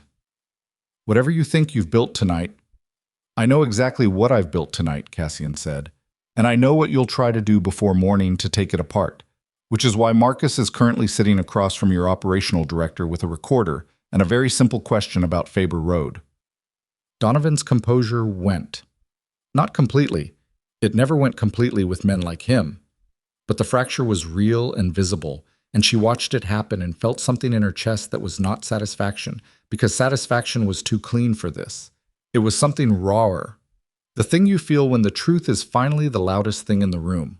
Marsh moved, not toward the exit this time, toward Donovan. A touch on the arm, barely visible, the professional communication of someone telling his employer that the situation had reached a threshold. Donovan looked at Zariah one more time. The smile was gone. What replaced it was assessment, purely the look of a man filing something away for later. You should have stayed on the sidewalk, he said. It was meant to be threatening. It landed as a confession. A lot of people should have done a lot of things, she said. Here we are. He turned and walked, and Marsh followed, and the two of them moved through the gala floor with the careful unhaste of men who were still deciding how much damage had been done. The federal agent in the blue dress was moving. Now, Cassian said quietly. She turned and walked with him, not toward the agent directly, which would be obvious, but toward the edge of the room where the arrangement was a table near the windows, a folder, a chain of custody established in the next 4 minutes, or the whole thing became a conversation rather than a case. Her ribs announced themselves with every step. Her wrist was a constant presence. The bruising on her face felt tight in the way bruising did when you'd been moving through adrenaline and your body was starting to remember what regular blood pressure felt like. They reached the table. The agent, early 40s, eyes that didn't miss things, the specific alertness of someone who had been waiting without looking like she was waiting, turned from the window and looked at them both. Agent Dara Voss, she said. Zariah's mind caught on the name. Voss, she said. Petra was my sister, the agent said. Her voice was level in the way of someone who had decided that level was the only acceptable register for tonight.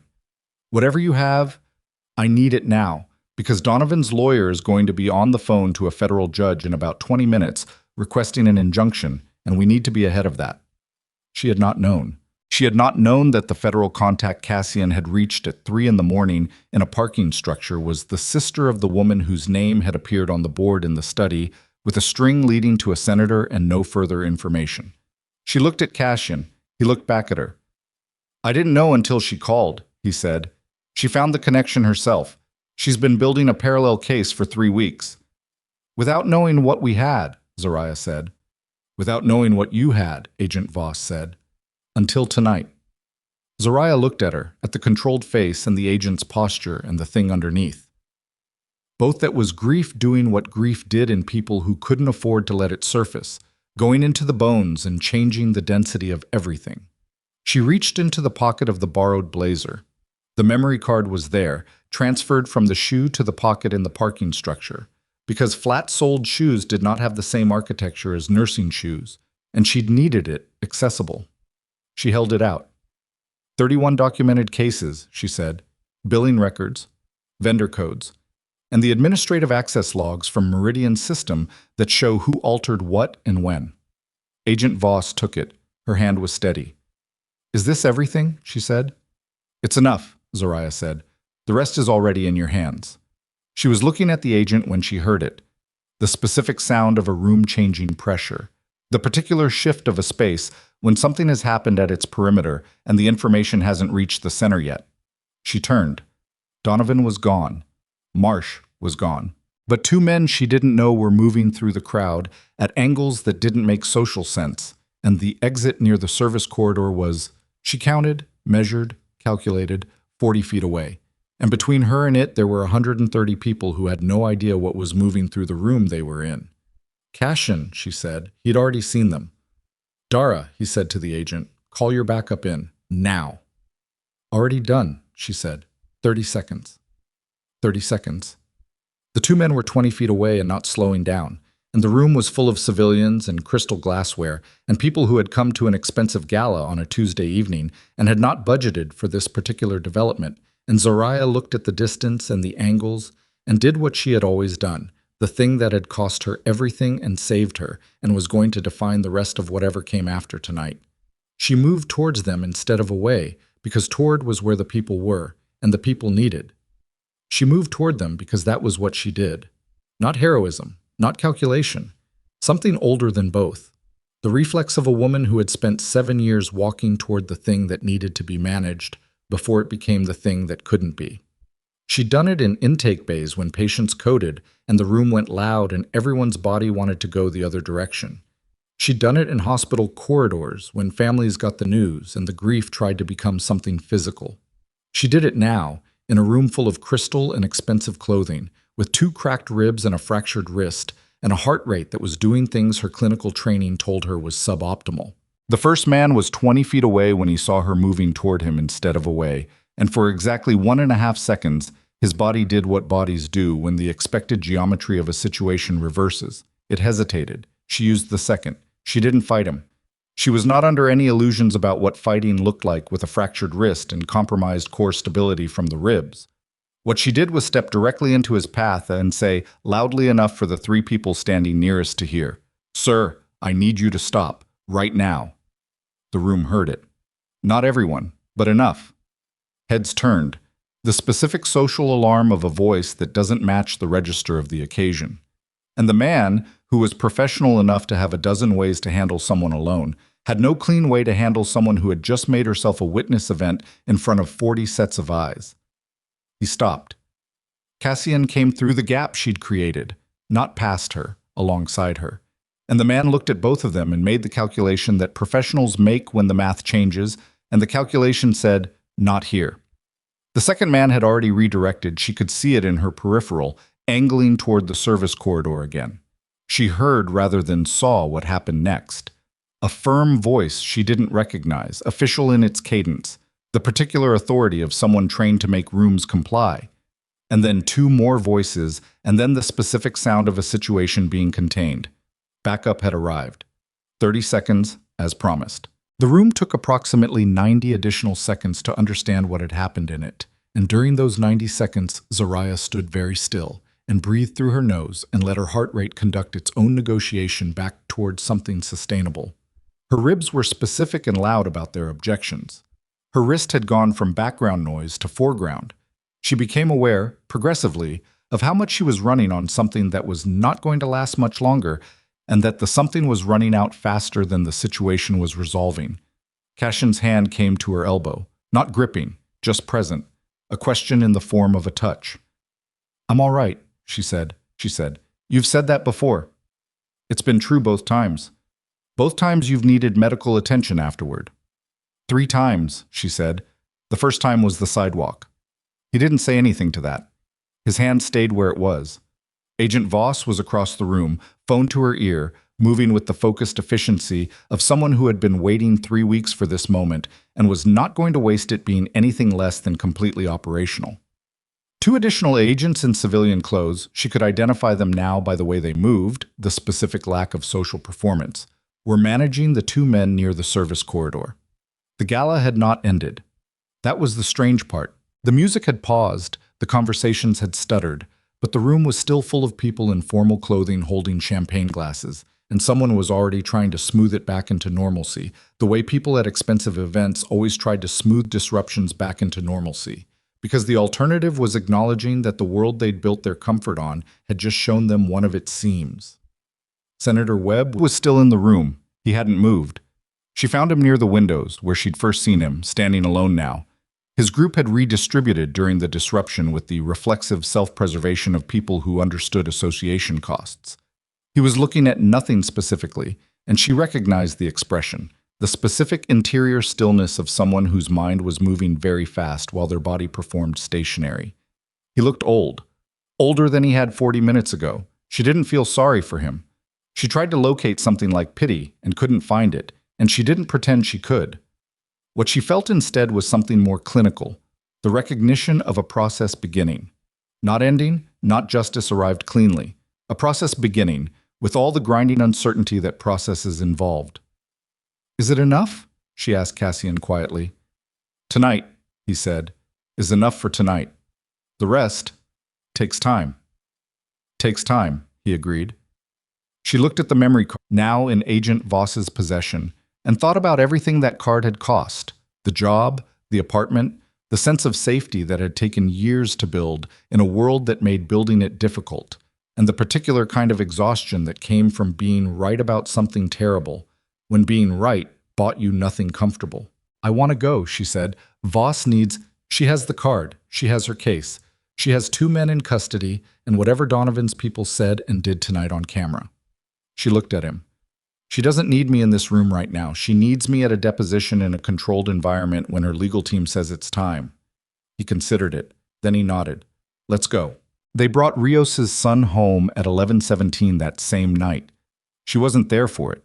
She was in the estate's medical room with Dr. Reeves, who had been waiting with the specific readiness of someone who had known the evening was going to produce exactly this outcome and had simply prepared for it rather than discussed it, and who conducted a thorough reassessment of the ribs and the wrist without comment on the events of the evening, except to say once, very quietly, "The bruising on your face is resolving correctly." "I know," Zariah said. "The wrist will take 6 weeks."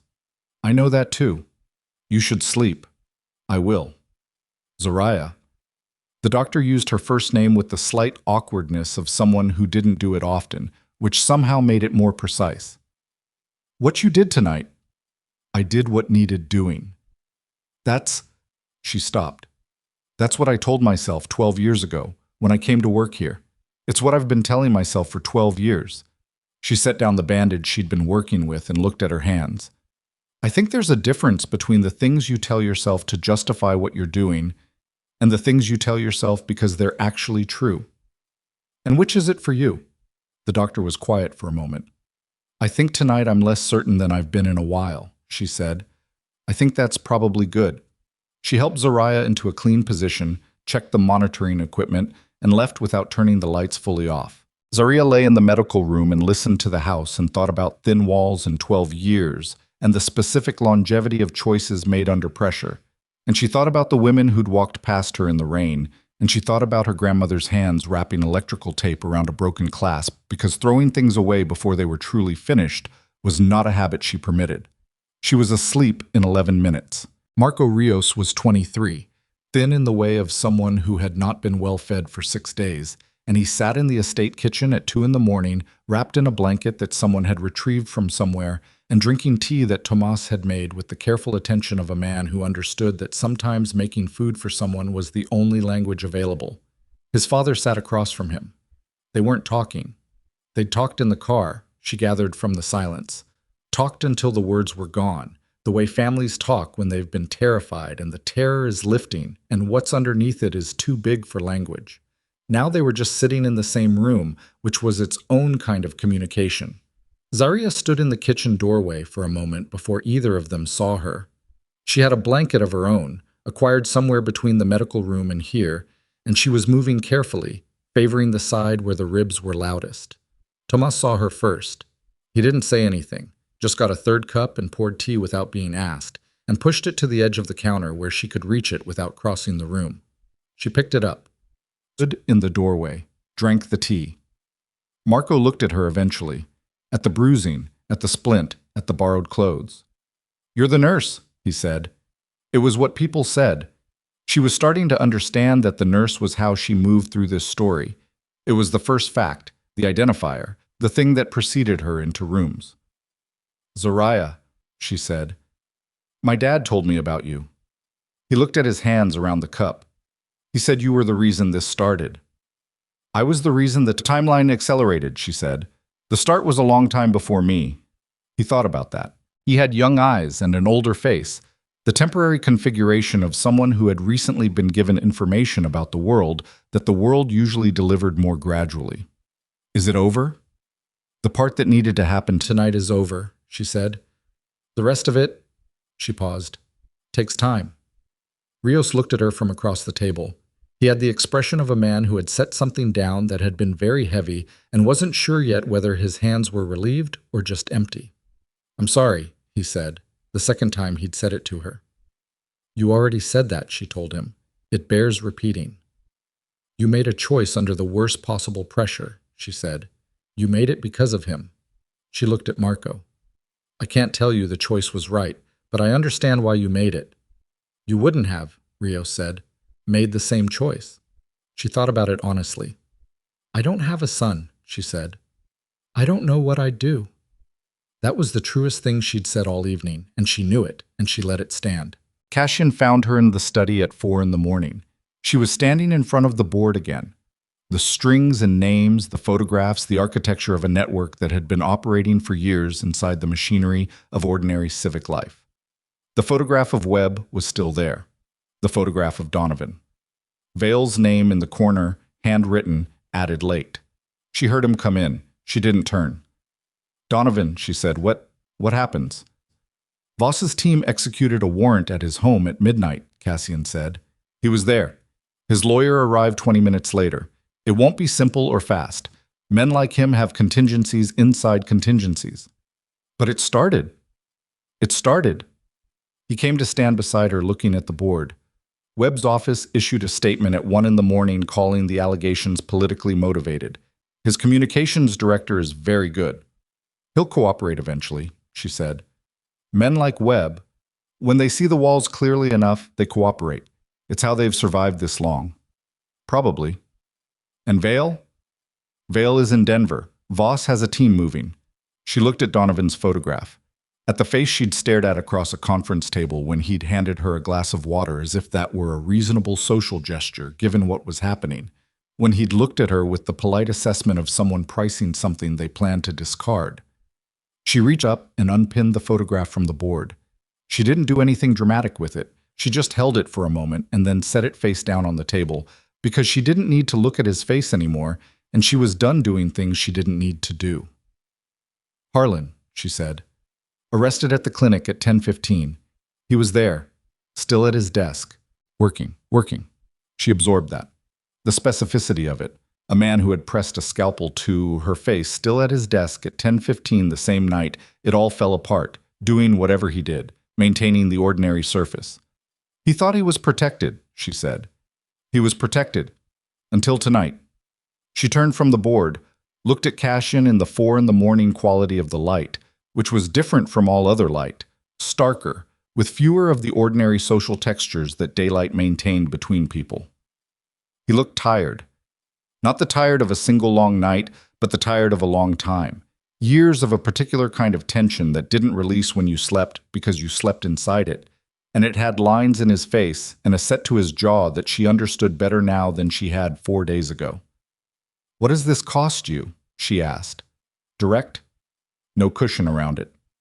Professionally? In total?" He considered it with the honesty she'd come to expect from him, the refusal to perform an answer that wasn't accurate. The alliance with Donovan's network? Gone. Several subsidiary operations that depended on those relationships, restructured or ended. 3 business contacts who will not want to be associated with what happened tonight. Their choice, and I understand it. He paused. It was an empire built on fear and proximity to power. The fear has a different address now, and the power is under federal investigation. And personally? He was quiet for a moment. "I don't know yet," he said. "I think I won't know for a while. He stopped. "I've never done something like this." Made a choice that went in the opposite direction of every previous choice. I don't know what it feels like until I've lived in it for some time. It feels like starting, she said. Yes, he said. It does. She looked at the board one more time, at all the strings. Take it down, she said. He looked at it. Then, not yet. There are still pieces Voss needs confirmed. After that, he agreed. I'll take it down. She nodded. She was very tired, the kind of tired that had moved past sensation into something more fundamental, a cellular-level exhaustion that the body accumulated when it had been operating past its capacity for too long. She'd treated it in patience. She recognized it in herself. I need to sleep, she said. I know. And then tomorrow I need to start figuring out what comes next. For which part of what comes next? She thought about it. Her apartment was a crime scene. Her job was gone. Her nursing license was intact. That was the first thing she'd confirmed with herself in the medical room, running through the professional implications with the cold precision of a woman who understood that her credentials were the one thing nobody could take from her without due process. Her license was intact. That was a foundation. All of it, she said. All the parts. You don't have to... He stopped himself. She appreciated that he stopped himself. There are things I can... I know, she said. That's a conversation for when I've slept. She left him in the study with the board and the strings and walked down the corridor to the medical room and got into the bed that Dr. Reeves had turned down again at some point during the evening because that was apparently a thing she did. And she lay in the darkness and listened to the house and let herself, for the first time in 4 days, stop calculating. It took a long time to stop. The calculations ran anyway. Habits of a thorough mind, running on routine. But eventually, gradually, in the way of things that cannot be forced, they quieted. She put her right hand over the bracelet on her left wrist, the tarnished silver, the electrical tape, the weight of something her grandmother had held together long after it seemed worth holding. She slept. The weeks that followed were not clean. Justice in practice bore almost no resemblance to justice in principle, and she knew this already from 7 years of watching the medical system process human beings.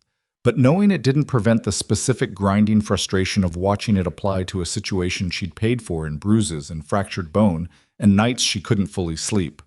Donovan's legal team was, as Cassian had predicted, exceptional. They filed motions with the precision of people who had prepared for exactly this scenario, because people like Donovan always prepared for exactly this scenario. It was part of the cost of doing what they did.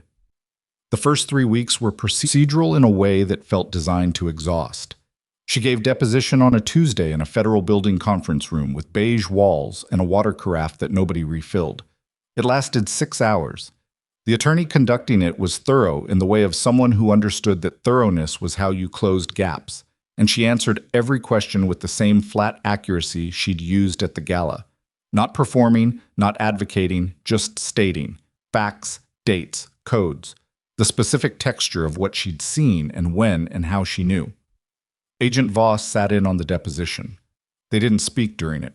Afterward, in the hallway, Voss stopped beside her while they waited for the elevator. You did well, Voss said. I told the truth. That's what doing well looks like in there. The elevator came. They both got in. Your sister, Zariah said. Petra. Was she?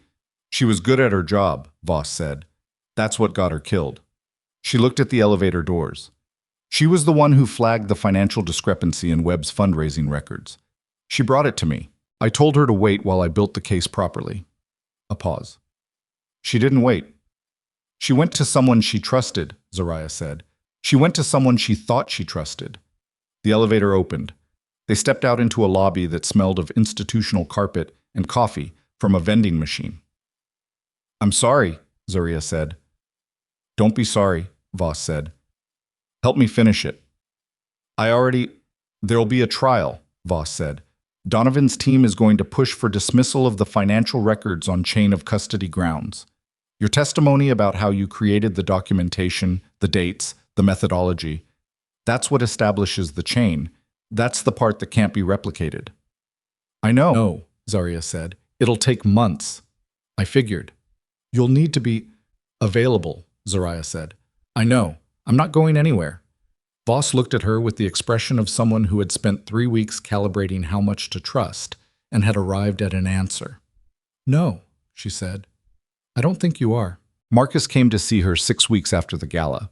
She was at the estate still, temporarily, she kept saying, though the temporarily had acquired a kind of ambient permanence that she'd stopped challenging.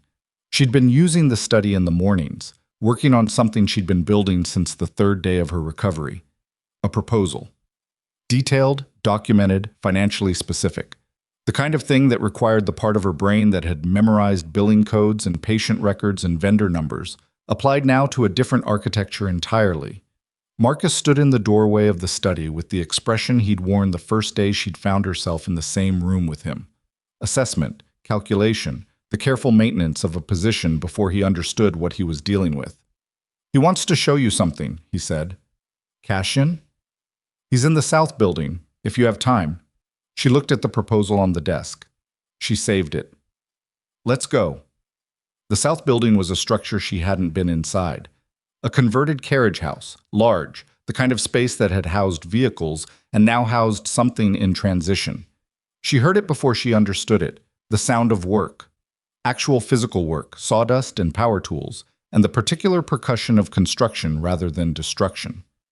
Inside, 3 men were working under Cassian's direction on something she took a moment to identify. Shelving.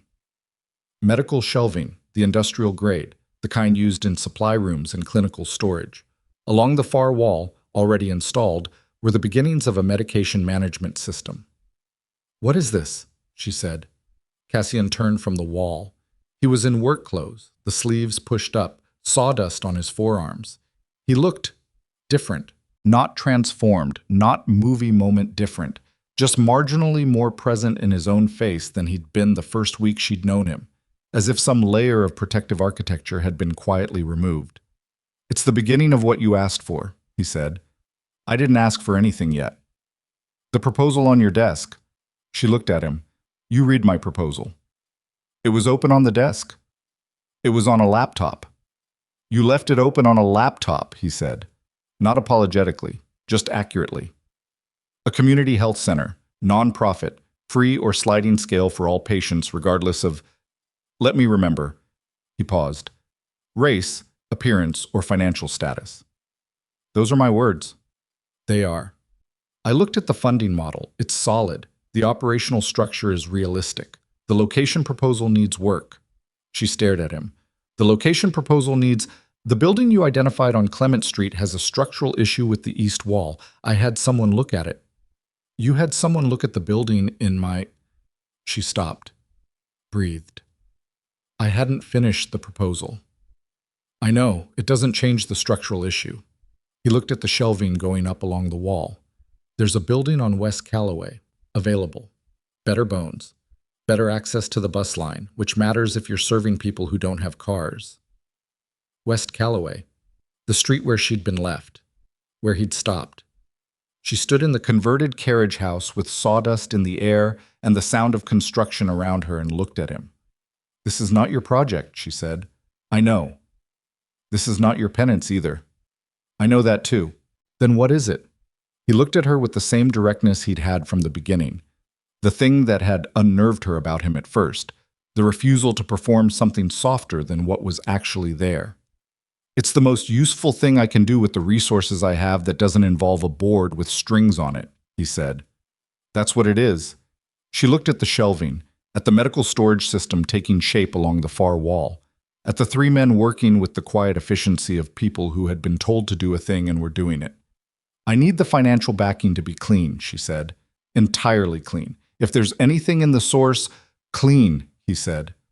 "I had a conversation with Voss's office.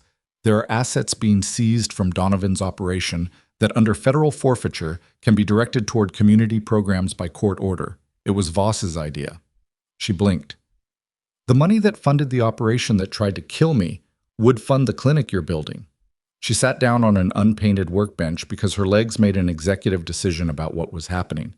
She sat there for a moment and breathed and did not try to manage the feeling, which was large and complicated and contained too many things to name individually, so she let it sit in her chest unidentified. "West Calloway," she said finally. "West Calloway." "I want my name on it," she said. "Not a donor name, not a foundation name, Brooks. If I build it, it has my name. Obviously, he said. She stood up, looked around the carriage house. I'm going to need staff, real staff, credentialed, experienced. I'm not staffing a community clinic with people who are learning on the job. Understood. And Dr. Reeves? He looked at her. She's a cardiothoracic surgeon with 17 years of experience who lost her hospital privileges because she was honest, Zariah said. If she wants it, she has a place. Something moved through his face. That's her choice to make. I know. I'm saying she's invited to make it. He nodded, looked at the wall. There's something else. What? Rios. She waited. He wants to stay on, with the household. Cassian looked at the middle distance. I haven't decided. She thought about Rios in the parking structure, the tired voice, the drive held between his fingers. She thought about Marco wrapped in a blanket at the kitchen table. She thought about the specific texture of choices made under impossible pressure, which she understood better than most. That's your choice to make, she said, giving him back his own words. He looked at her. I know, He paused. I'm asking what you think. She looked at him for a long moment. At the man who had stopped a convoy for a bracelet that looked like his dead sister's, who had burned 12 years of professional relationships in 48 hours, who was standing in a building full of sawdust having medical shelving installed for a clinic named after a woman he'd picked up off a sidewalk. I think, she said carefully, that the question of what people are after the worst thing they've done is never answered in a single night. He absorbed that. That's not a yes or no. No, she said, it's not. The Brooks Community Health Center opened on a Thursday, 4 months and 11 days after a rainy night on West Callaway Street. The building was smaller than her proposal had originally imagined, which was fine, the right size for what it needed to be at the start, with room to become more when it was ready. The east wall was solid, better bones, as Cassian had said. The signage was simple, clean letters on a white background, the name first, then underneath it, in smaller type, open to all. She stood inside the main intake room on the morning of the opening and looked at what it had become.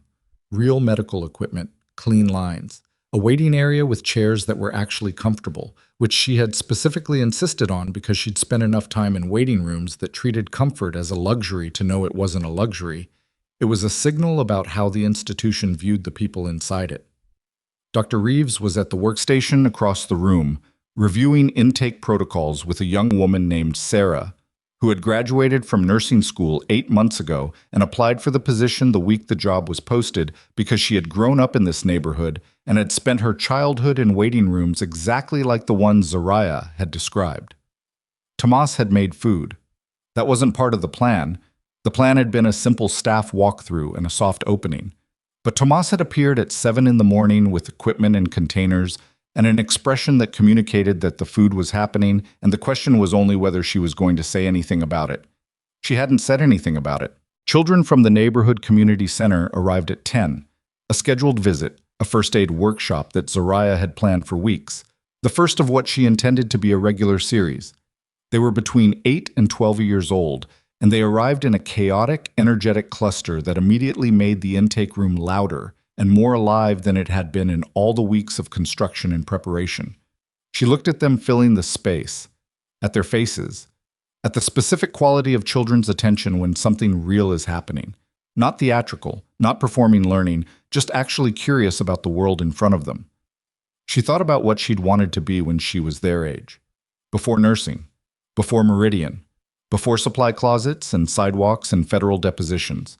She'd wanted to be the person who knew what to do when something went wrong. She'd wanted to be the one who didn't walk past. Ms. Brooks? One of the kids, a girl, maybe 10, with the focused expression of someone accustomed to being the most attentive person in any room, raised her hand. Can I ask you something? You just did, Zariah said. But yes. Did you always know you wanted to be a nurse? She thought about it. I always knew I wanted to help people, she said. The nurse part was how I figured out how to do it. What if you don't know how yet? Then that's what you figure out, she said. It takes a while, that's okay. The girl considered this with the seriousness it deserved, then nodded, apparently satisfied. Cassian arrived at 11:30, after the children had finished the first section of the workshop. He came through the main door without announcement, in clothes that were ordinary, carrying nothing, looking like a person who was trying not to look like an occasion. She appreciated the attempt. He stood at the edge of the room and looked at what it had become. She went to him. They stood together near the window that faced West Callaway. The same street, a different building, the same city that had made different choices today than it had made 4 months ago, or maybe just had a different option available to it, which was not the same as different choices, but was the beginning of them. Voss called, he said. This morning. Donovan's legal team has agreed to a plea arrangement. She looked at him. Webb? Webb is cooperating, full cooperation, as of yesterday. He said it the way he said most things, flatly, without editorial, letting the information be what it was. Harlan's already pleaded. Vale was found in Denver. He's cooperating too. And the trafficking victims? 41 individuals identified so far. Voss says the number will go higher as the investigation develops. 41.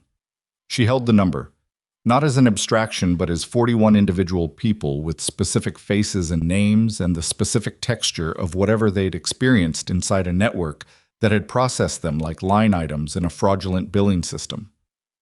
Petra Voss, she said. Her case is being incorporated into the charges. Voss says it won't be simple. It never is. But it's in. She nodded. She looked out at West Callaway. At the ordinary morning of it, the people going past, the traffic, the city conducting itself with the indifferent continuity that cities maintain through everything. Cassian. The night you picked me up, she said. If it hadn't been the bracelet, if I'd been wearing something else, or nothing, would you have stopped? She asked it not to wound him and not because she doubted the answer.